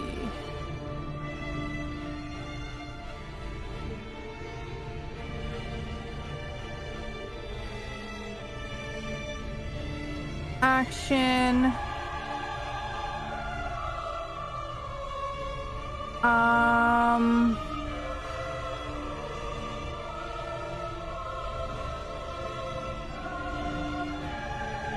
I'm gonna cast Thunder Smite.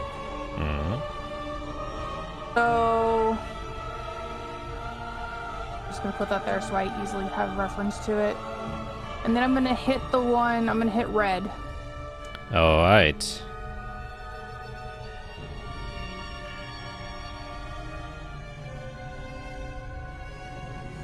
.22 definitely hits. And then that was an extra 2d6. Ooh, nice. For another 21 damage. That was your first attack as a... And it needs to make a strength saving throw. Yep. Strength savings are coming right up. Ooh, a 18 with a +2, a 20 does make that save, unfortunately. That's okay. It still took the damage. Yep. So that was just my first attack. So then we'll go with the second attack.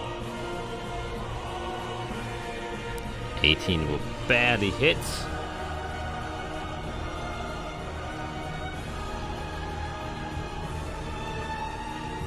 Another 9 damage. You can still add your smite, don't forget that. Like your normal smite, I mean. I'm not going to because I only have one spell slot left. Okay, that's fair enough. As you hit him there. Okay, does that end your turn?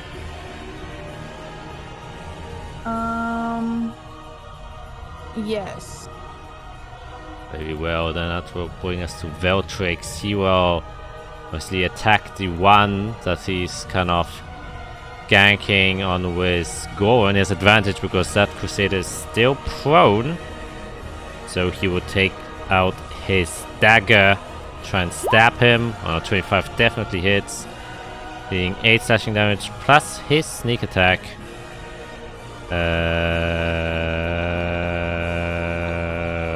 Which is for the 6.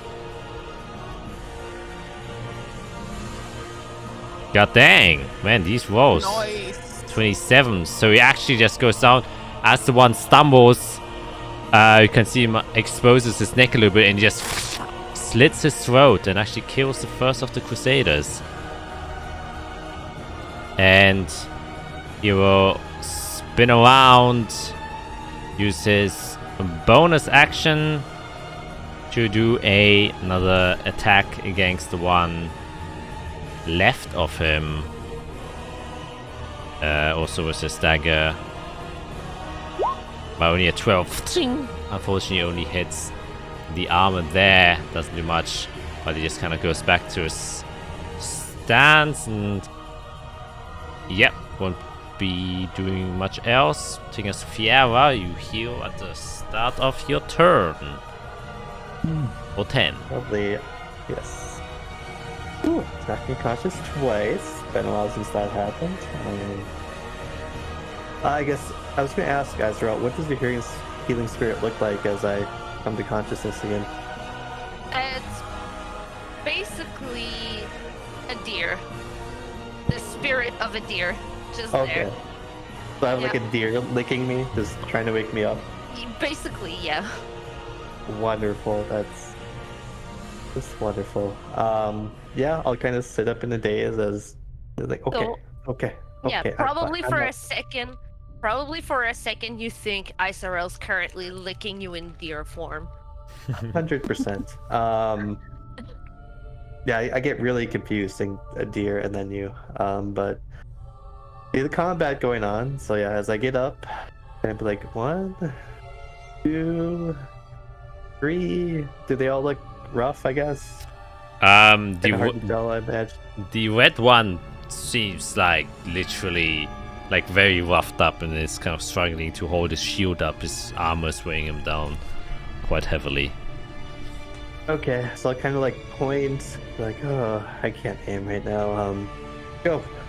And I send out 4 darts at him with a 2nd level magic missile. Very nice. They're all going to one person, so I'll just use the Sigma Bomber. 4 darts. Pew pew. I think they all just circle around, go up, spiral, and come down on his head. Yes. And then just kind of crush his helmet and can see his skull get just bludgeoned as the blood spurts out. And Jade, for a moment, you can just see the squished helmet as his body falls limply to the ground as you kill him. Okay. Everyone stay alive. We're almost done. And I'm just gonna stand next to the deer and try to pet it, but I think my hand just goes through. Yeah. Yep. This then will take us to Tanaria, who will kind of look at you and say, great idea. And then we'll do a 4th level magic missile cast at the one standing in front of her. Trying to get rid of him as well. Oops, that was the 1st level. I guess I can just roll the amounts. Usually it asks me if I want a higher level cast. Why isn't it doing it now? Magic missile's a bit different.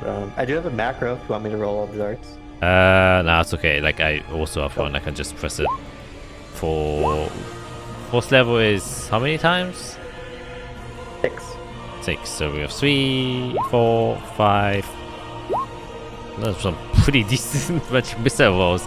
As a total of 7, 10, 19, 21. 21. And she will also kind of do the same. She can see these 6 missiles kind of go into a helix flying up. You can see that hers are like this very bright blue color. They'll come down and then also hit all sides of the Crusader's helmet, also crushing his head and stuff there and killing him in the process. You can see the last one just standing there, but in a fanatic just screams at you all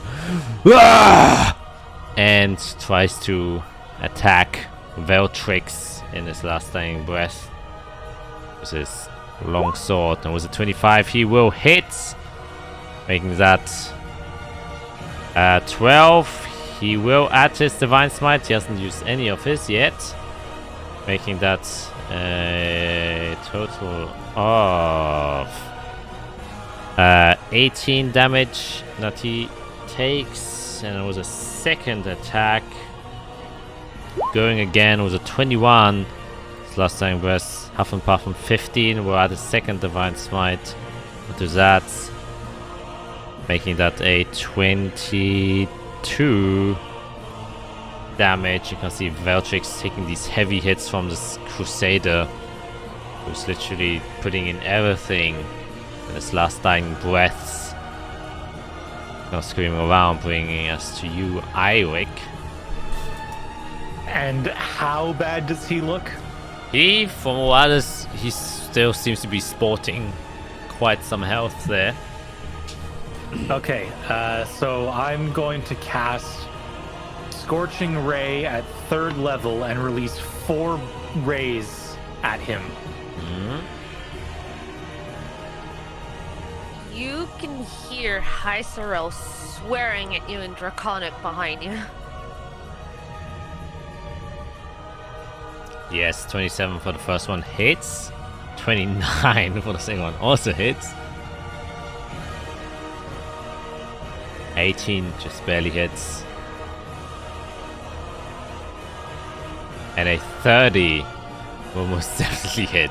Man, that plus 12 is insane! It's nuts. Okay, so first one. And don't forget, you get a additional... An extra d6. Yeah.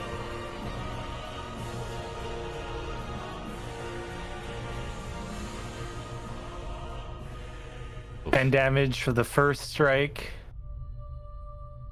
Plus...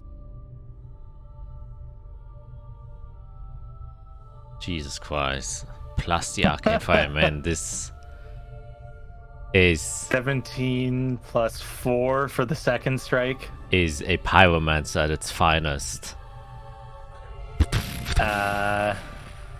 Third one. 7 plus 6.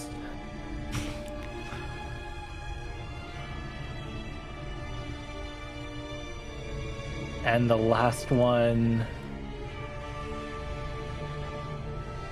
9 plus 2. Wow, you forgot your Arcane Firearm. 48. Is it a total of 48? Yeah, that is a total of 48 without the firearm damage. Yeah, but it's with the firearm damage, so... it's 15 plus 17 is... 32, 36, 48, 54. 69 damage. I mean, how do you wish to kill him? Or entirely incinerate him? Scorching Rays, this strongest, I mean, aside from the fireball, but this seems more powerful in the moment. Basically, it's just a quick repeat of 4 whips with my firearm, and each one kind of just tails after each other, picking up energy released by the one in front of it. So it's each one is gathering some of that fire energy as it sails through the air, and just like boom, boom, boom, boom, all into the exact same spot, right on his chest. Actually, is there any evidence of a holy symbol on their body? Oh or their yeah, armor? definitely. It's like embroidered largely on their chest. So right square in the chest, right where the holy symbol is, just trying to get it right to their core. Yeah, kind of just melts in the armor and the symbol into their skin before completely incinerating and turning it to ash. And his lungs are completely burnt as the last gasps of air are vanquished with, ironically, the hellish fires that are inside of here. And falls to his knees, and after that to the ground. are we outside of order? Yeah. For now. Okay, Isaro's grabbing Eirik and throwing him into the radius. And then she's gonna. And I then would run she's. into the race. Yeah, she would just cast another healing word on Jade. Here you go. Here you go, Jade. Everybody And then I get 10 from your thing. Yeah. Oh, I needed So that. I get And then 1d6. No, you get 10. Oh, it's 10. Oh. Yeah, you get 10. Yeah. And then she's gonna yell out at the others, "Get in here while you can. Free healing." Everybody hug the deer. Oh, fucking hell, Jesus Christ. They're fucking deer now. He's just kind of stumbling, he's also heavily wounded. And he starts stroking the deer. Oh, what a fucking petting zoo. Jesus. Listen, it works. And he starts to heal a bit. What was the female's name that, like the mage? What's her Tenaria. name again? Tenaria.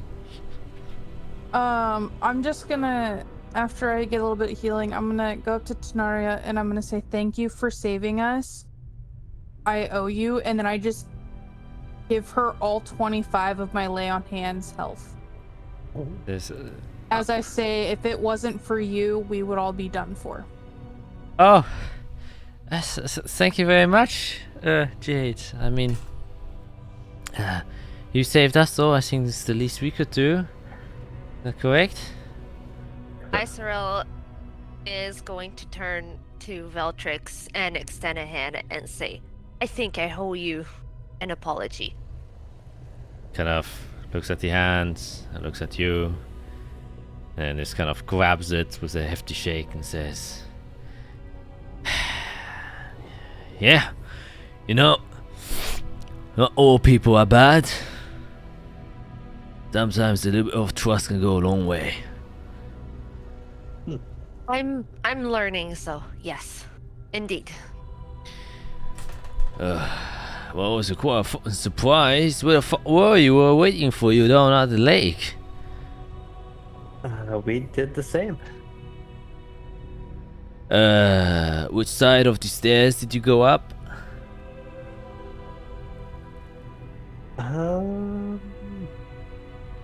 The normal ones? Yeah, I mean, there were ones on the left side and one on the right side. There were like, you know, the big ones were in the middle. I go to the left side. Oh. Well, explain why we missed each other. We were on the right side. Gets you every time. Yeah. Anyways, glad to see you still alive. Well, no, we went inside here. We were pretty much dead. If it wasn't for you guys, we would be dead. Yeah. Pretty close. Oh yeah. Yes, definitely surprise. Didn't expect much violence when we went inside of here. Yeah, they were waiting here to ambush those who succeeded on the trial. Oh, that's insane. I wonder how they got It's a you. long story. There's some bad folk in the Lichnies. Well, we all aren't quite fond of them either, but it's like, I mean, finding them in house, a different kind of category of evil, I would say. And they got what they deserved. Yeah, I wonder, like, can we, like, if we, like, go outside again, do we have possibly the chance to, like, meet them again? Let's rest. It seems like a great place to rest. Yes. Veltrix, friend, would you take a moment with me to maybe see if we can find anything that could be useful for our next steps here? Oh, yeah, well, most certainly. And he just kind of crawls down and starts inspecting, like, the bodies of the Yeah, I would- crusaders. I would give him the help action basically, so that he could. Okay, yeah, he will then make an investigation check. Disadvantage. Okay, it's pretty decent. And like rummaging through it, and you will kind of as you're going through the things, you will like point out a few things, and he says, well, these are definitely Holy Lichness Crusaders, though the armor does seem to be a little bit different than the usual. He kind of points out that the left shoulder pauldron of these is kind of has a red sort of leather kind of stitched above it, and you can see that there's the Holy Lichness symbol. However, on the bottom, instead of the bottom spike, there's a drop of blood that comes down instead of the usual Holy Lichness symbol. And as he's kind of rummaging through the kind of remnant bits of clothing that is left of the quote-unquote lieutenant that incinerated himself, kind of takes out a bit of parchment that survived the burn, kind of just hands it over to you people, and just I hold up my hand. just gonna it was out of his pockets, and on it says this.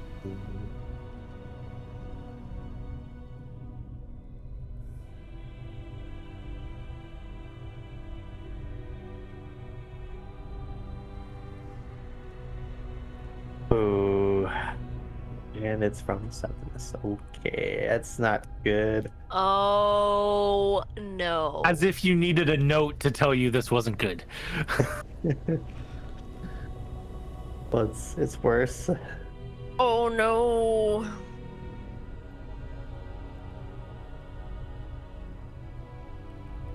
I have so much work to do.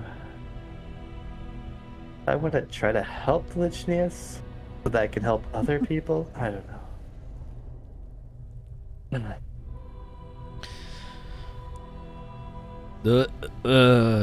Tell you anything? You know what? All this politics don't really interest me that much. They should. They really should, It's, but It's quite the soap opera from what I gather. Oh, right. Don't know what was that supposed to mean. But it's politics. yeah, never really got into that. He just kind of sits down and starts making himself like decently comfortable in the area. Just for extra protection while we're here, and I'm going to hallucinatory terrain on top of us, so it looks like no one's been here. We're not here. Nothing's here. The bodies are not here. Everything looks the same.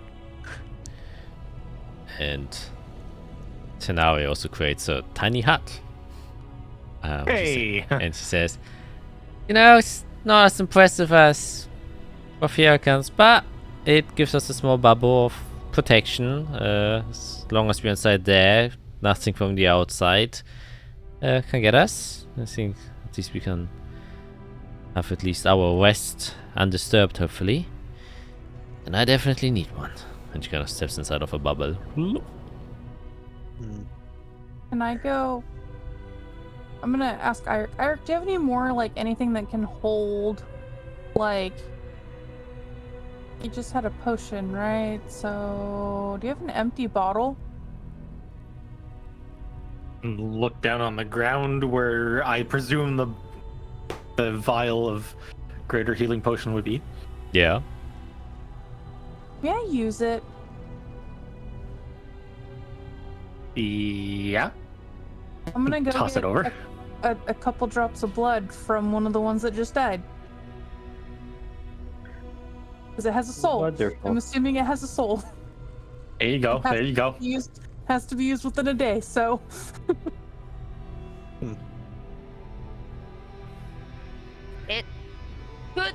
possibly save our ass later on. Okay. I'm gonna Excited add. to see how it's used. I think Do we Jack said it have, had- Sorry. I think Jack said it came with one free charge, but now I have another use of it just in case. If Yeah. this blood is used within a day. Do we, as a group, have any use for anything that these crusaders might have? Do we want to carry radiant longswords with us? Not really. I guess I will just look over them with detect magic and just see if they have any gear left over, like rings, earrings, anything that was given to them for protection.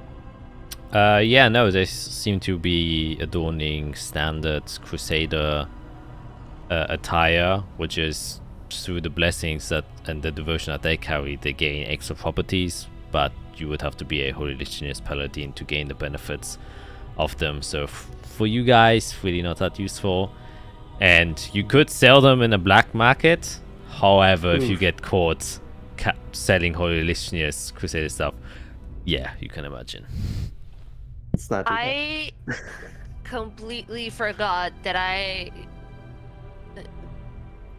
salvaged a random longsword and that I had that on me for the entire battle.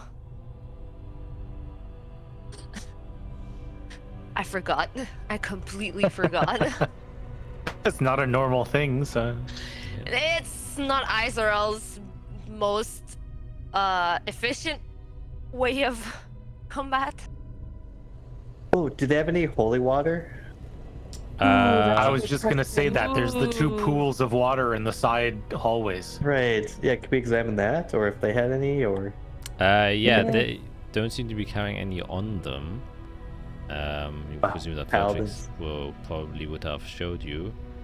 But you can inspect the pool of water. I guess you still have your detect magic up, and you would get a very slight divine magic sense from these pools of water. Divine. The holy water? Like the school of divination, or this is holy divine It's like magic? a minor magical aura around it. Okay. Take a sip. Take a sip, drink it. Feels very refreshing. Do I Can want I- to identify, or? With me being able to make holy water, would I be able to tell if it is holy water? With, like a religion check? Yeah, I guess, yeah, definitely, most likely could. Yeah, can we get a relation check? I'm gonna give myself guidance. 17 plus 3, 20. You go there, kind of with your hand through it, kind of feel it. Yeah, it's definitely a pool of holy water. Oh, we have holy water. Oh. I'm gonna refill my 3 flasks that I had. I am you go. gonna refill mine as well then. And I have Thank 3 you. empty vials. I'm gonna fill 2 of them with holy water. Okay, then we can add them to. Izrael's gonna just scoot into the hut. Just have a super tungsten area and go and go tricks. Okay, anything else you would like to do here while you are resting? Did the bodies have any empty flasks on them? No, it didn't seem like it. Anything I could put holy water in?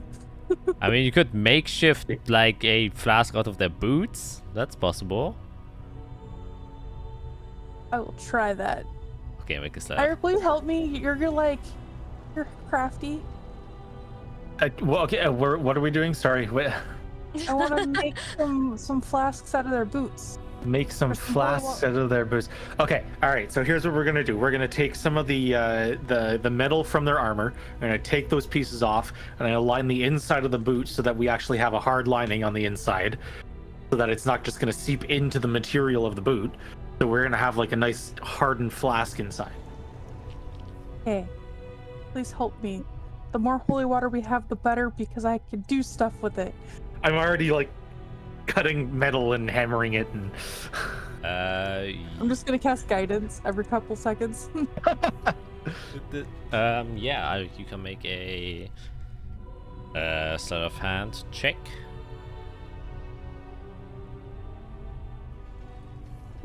+5 because that's Yeah. what I'm And doing. you also get a D4 because I did say guidance.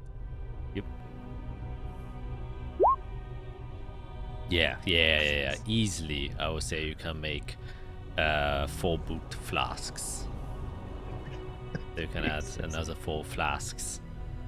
I wouldn't even say Neat. they're water skins because the boot is pretty damn big. It's bigger than a flask. I'm adding 4 more flasks, or I'm gonna label it boot flasks. Okay, nice. Nice. It yeah. can hold a bootload of liquid. But Thank you. Wait, we can do. Can we do? Do we have a drum? Yes, we do. That is one of the, Yeah. that is one of the Um, there it is. there it is. Matt already another part of his soul just died inside. yeah. Just grotesquely hates these sound effects.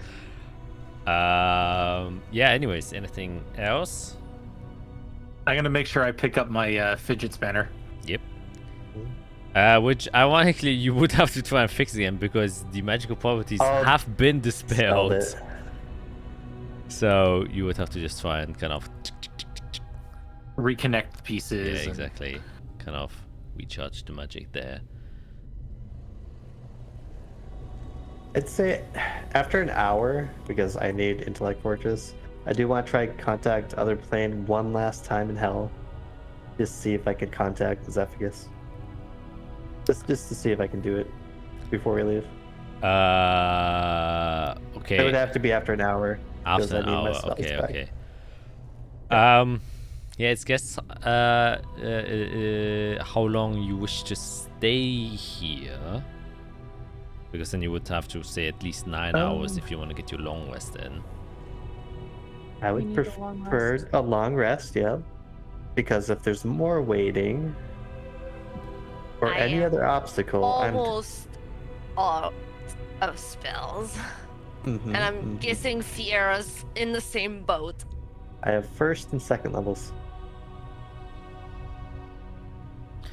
Viltrix kind of says, well, you know, I don't have to rest so much. I think my body's gonna be fine after 4 hours.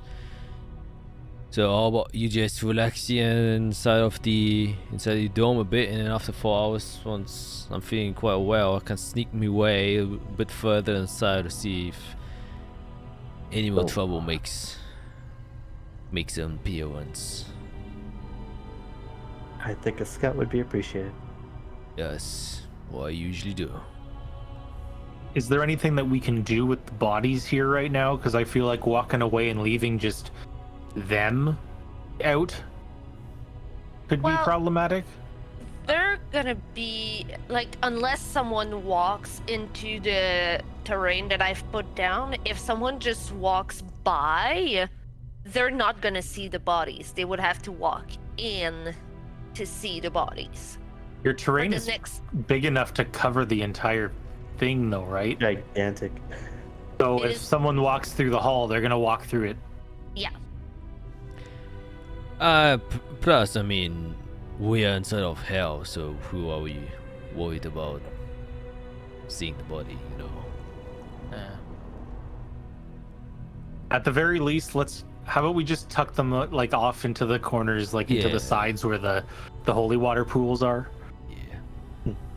Because he go and just kind of brutishly stands up and just starts taking the bodies. Was there any indication of their names? And the Crusaders themselves? No, you only know the name of the lieutenant who introduced himself. Oh, yeah, I think I wrote that down. I wrote it as he was hitting me. the best time to write something down. Can I get it again? I just wrote the Light guy's Lieutenant name? of the 12th Legion. Sir Isaac Wildiger. Yes. I have it written down here. Perfect. Because I have a message to send someone when we get back. Oh. Oh, Oh no. uh-oh. Ah.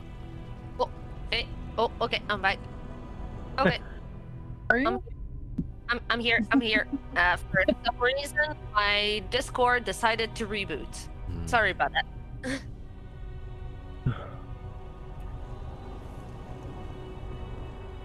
Alright, so Pi's put away. We're gonna rest 4 hours and then do what we want to do. Okay. Then I should roll his stealth.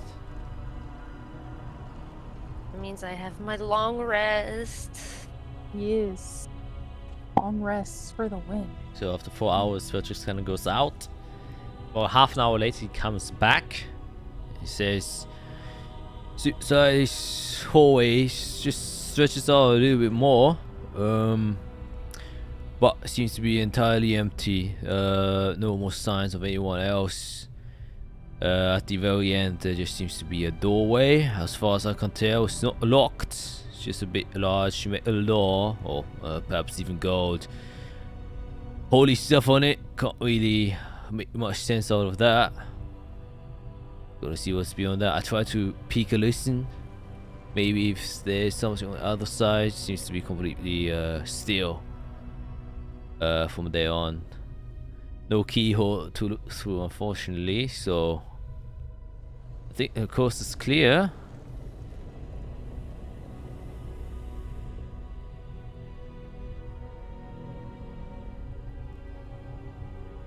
Ooh, I mean, eventually we're gonna get to the pier. I assume that's where this leads.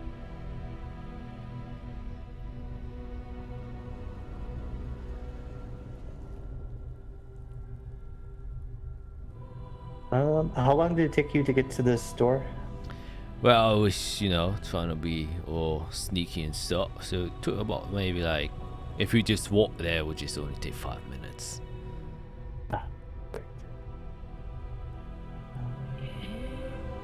Because I had a spell. I don't remember. What was the second level? If we want to be discreet, I can get a spell ready that is going to help us be a little bit more sneaky. But let me try augury first, just to see if going past the door will give us good or bad things. That way we know how prepared to be, I guess. That sounds fair to me. Okay. Then yeah, let's get my Bakuwachi out, put it down, and as a ritual, do augury. And the course of action is to continue down the hallway, past the door, toward the Spear of Avernus for the next 30 minutes. Yep, your clock starts spinning and it ends on positive. It will be a positive result.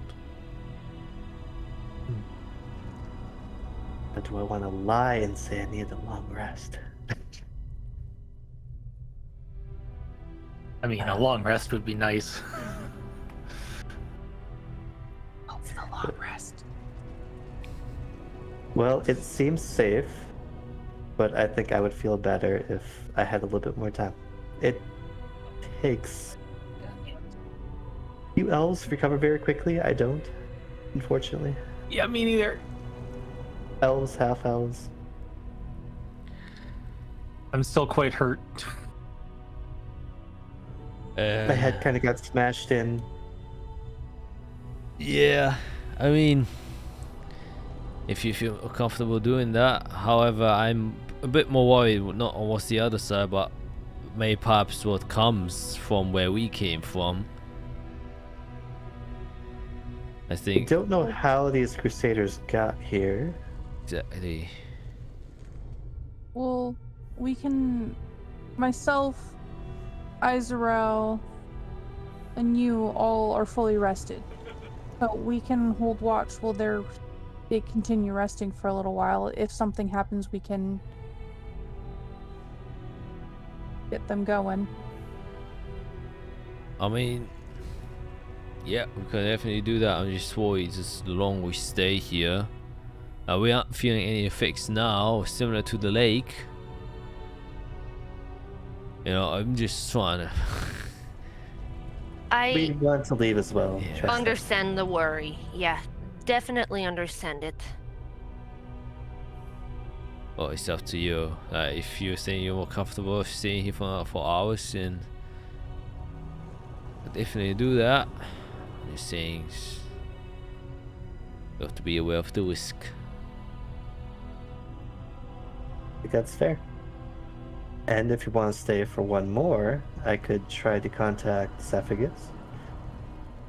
See how things are doing back home. Last time I tried to contact him, I got some bad news.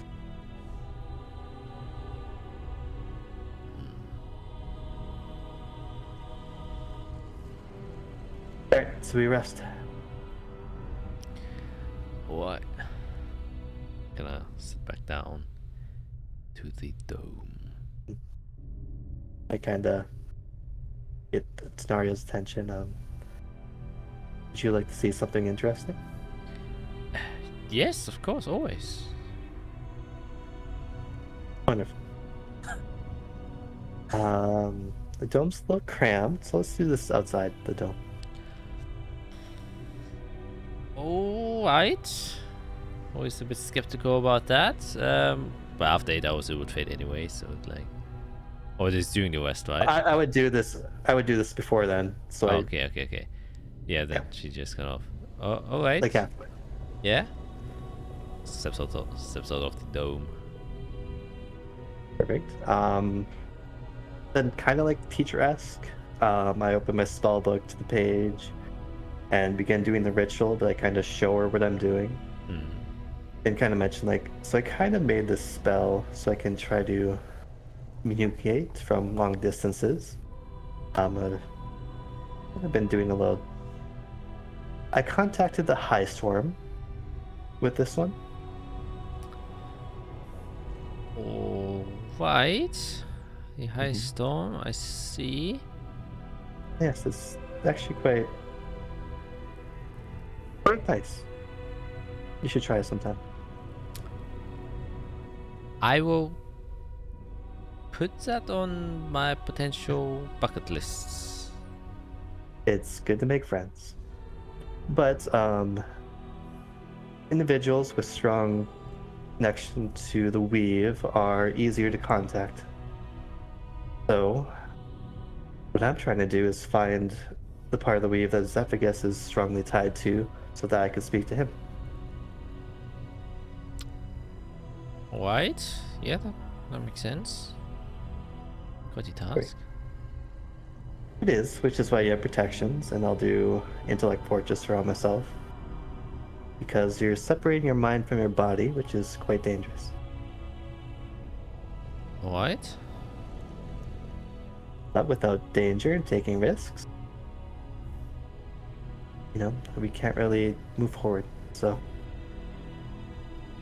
see if you can learn something. And I'll complete the contact other plane. Okay. Then And make and save. and save. Be really embarrassing if I fail this one. Oh yeah.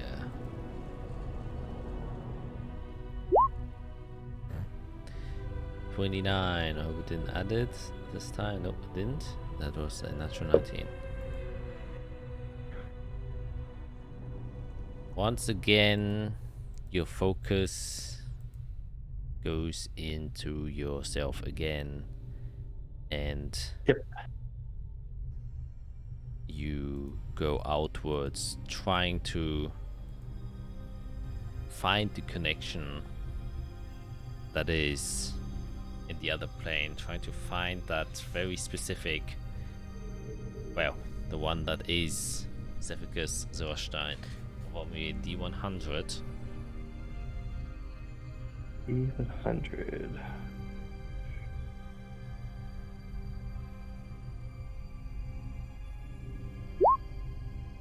3.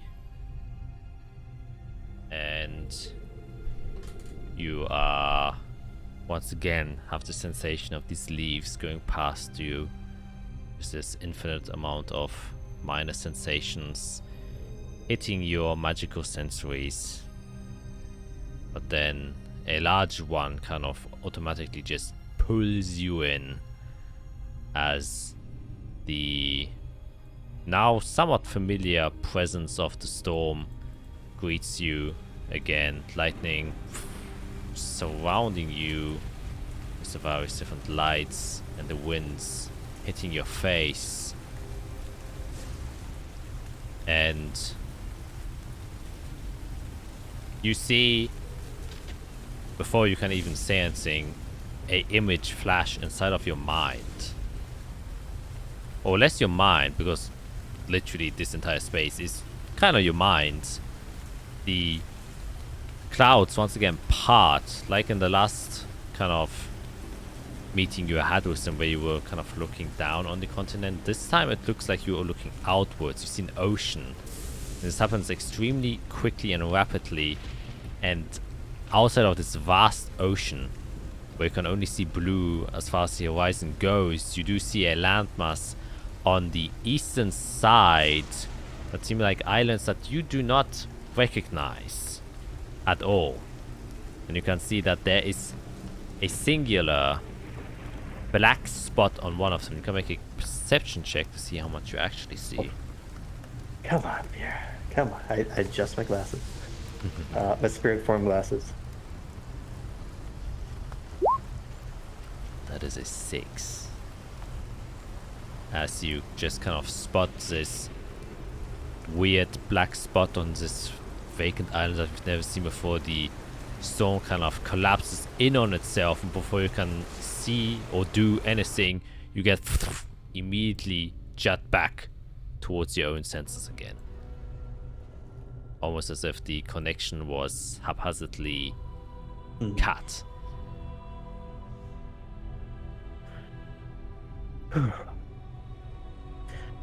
Well, that was shorter than I'd like. It seems Tempestus is a little busy. Alright. Have you studied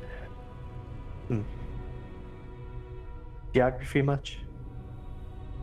Quite a bit.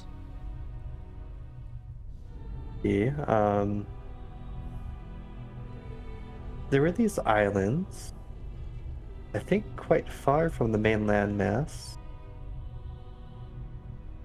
Somewhat large. One of them seemed purely black.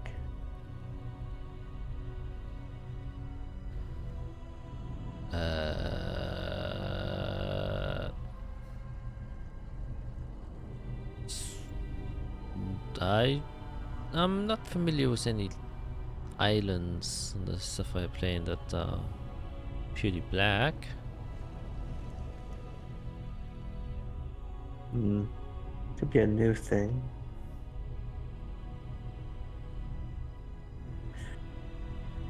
Well,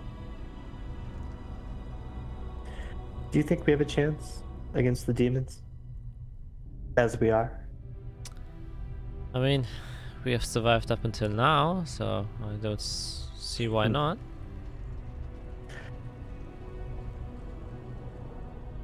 I guess that's a good outlook to have. I mean, I have to say a bit optimistic.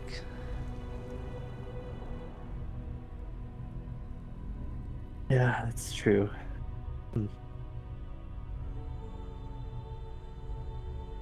Well, let's talk shop later. I think I'm kind of worried.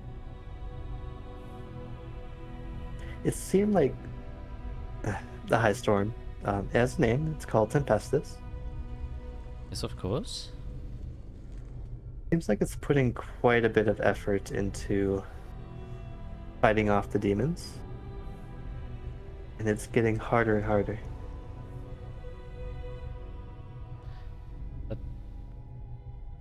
Makes sense, I guess. Oh, it's quite troublesome if something as large as the High Storm has trouble fighting something. I don't think any of us compare to, well, even a fraction of the might of a High Storm. Right. It did warn me that a new danger is coming soon. I'm trying to figure out what that is. If it's a demonic threat, if it's something else. Also, has your group been closely watching the war? Or the war to be? Especially at the border of, what was that called? Colas? Which one's the dwarven one? Yeah, Colors. Colas? Yep. At the border of Colas and Azathia? I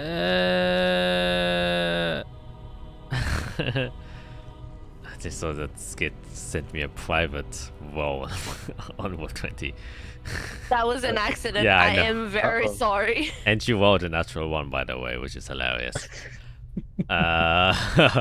She says, we knew that there was like a bit of tension going on between the two, but we didn't know a war was happening. One thing Tempestus showed me was that area and the area where my home meets Tellus seem to be the most important points right now. And that's where most of the armies are. I mean, I guess a lot has changed since we were last there. Like, we have been in hell for Right. quite some time. Right. Tellus attacked my home. They broke through the gates. They attacked my city. They've been fought off, but they're holding their ground. That's a lot to take in, to be honest. How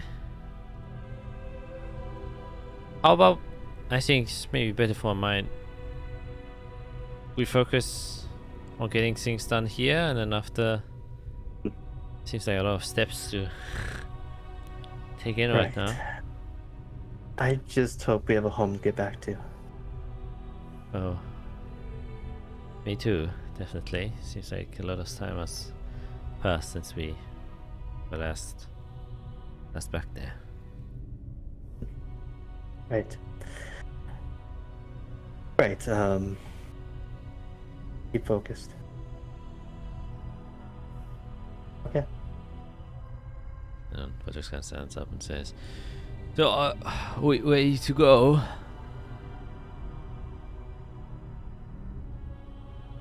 Pretty far away, but we're back. All right. So I guess we continue on. We continue. Couple more hours, I should be prepared. Right.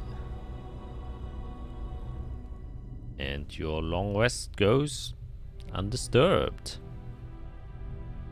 Oh, God. I would like to take a moment to pray out to Everlon once more Mm. with my renewed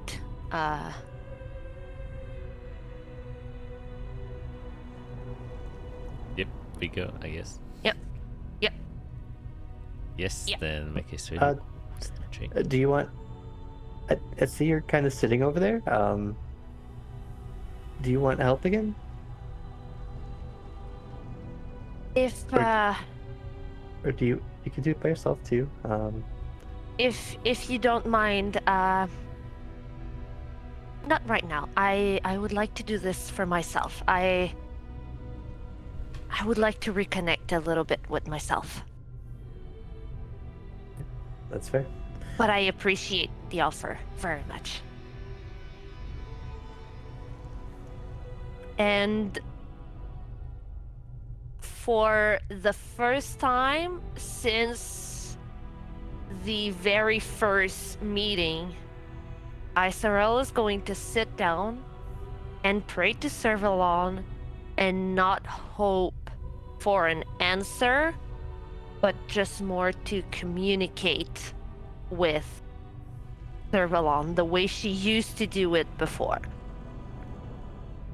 Mm-hmm. Yeah, make a straight wisdom check. Yep.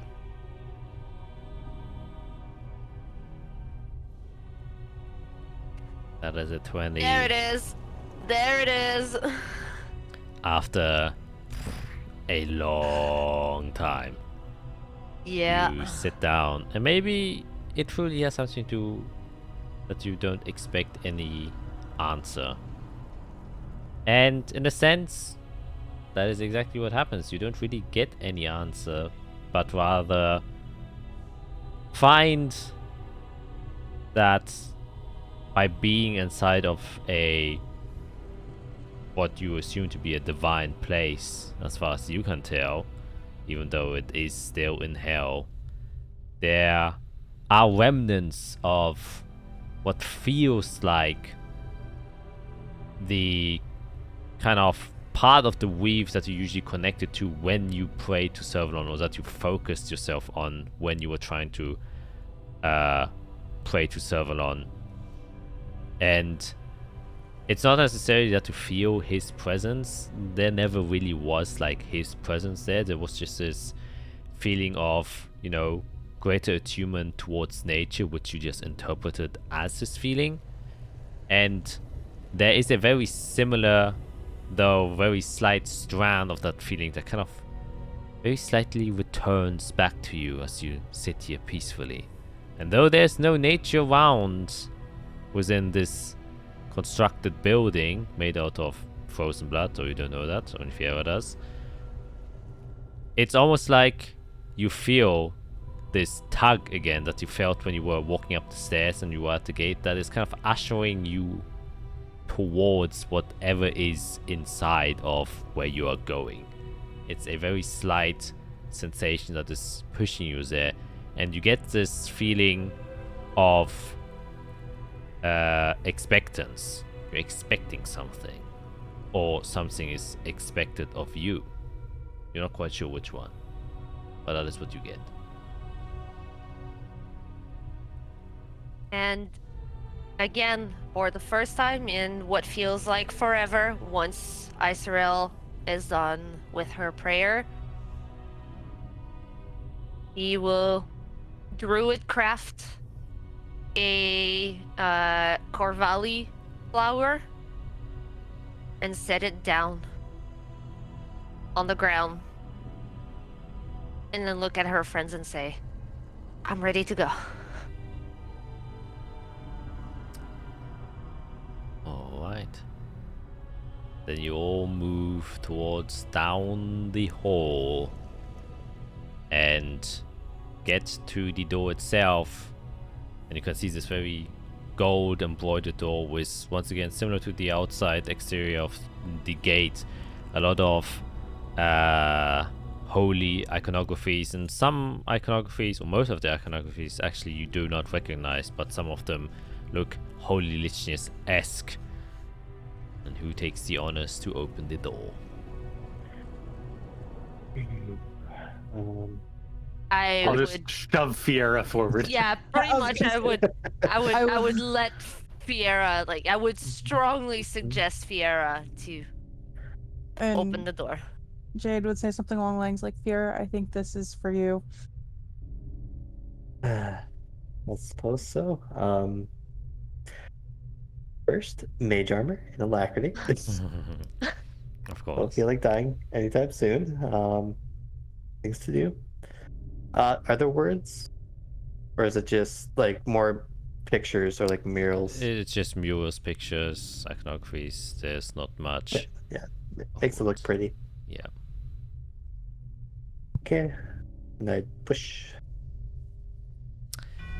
Okay, you push as you enter inside of this, what you expect to be grand hall. However, It seems to be quite vacant and empty, as you see this large open space, and within it you only see a fog that sits and covers the entirety of the room itself.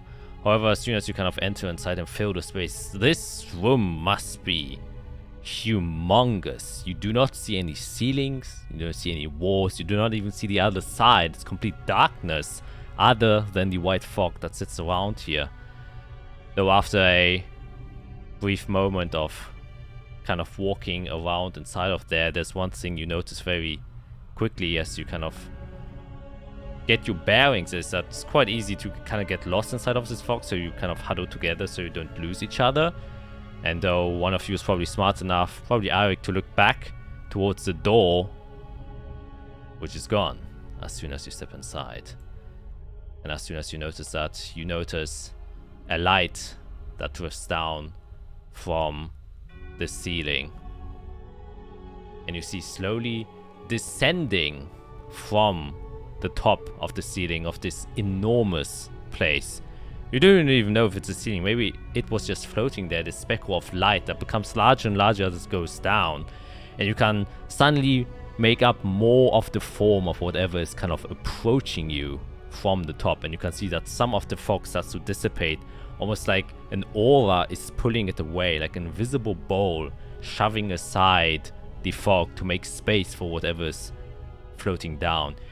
It looks, at first glance, like it's a chandelier.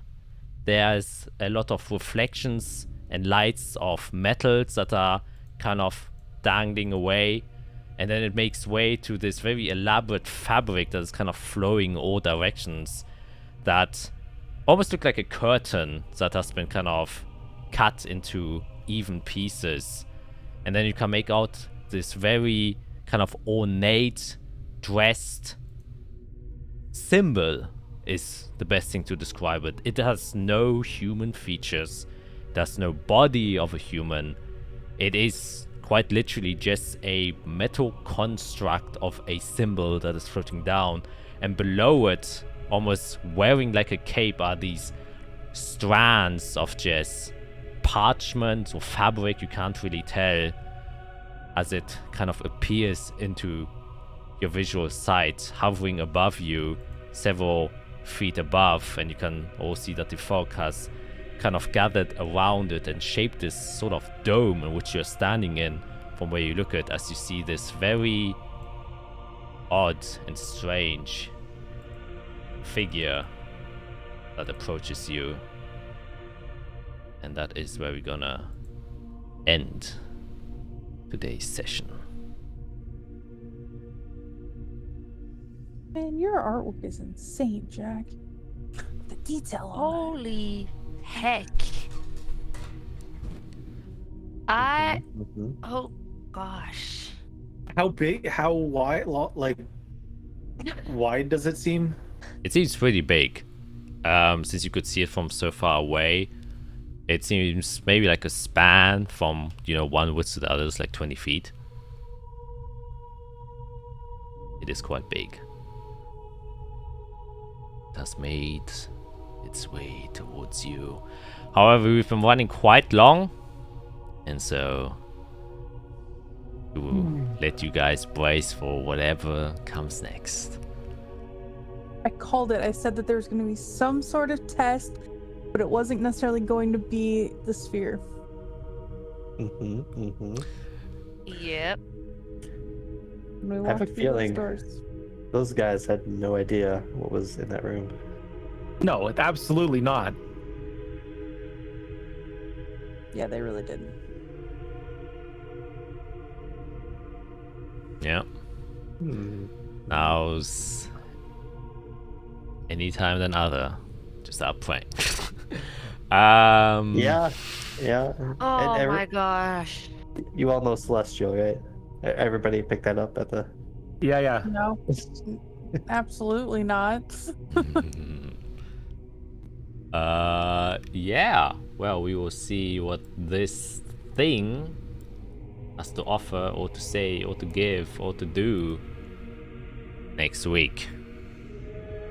Ho ho ho ho ho ho ho ho. So you can already prepare yourselves for what I am going to ask next week as our question, because it will definitely be related to yeah.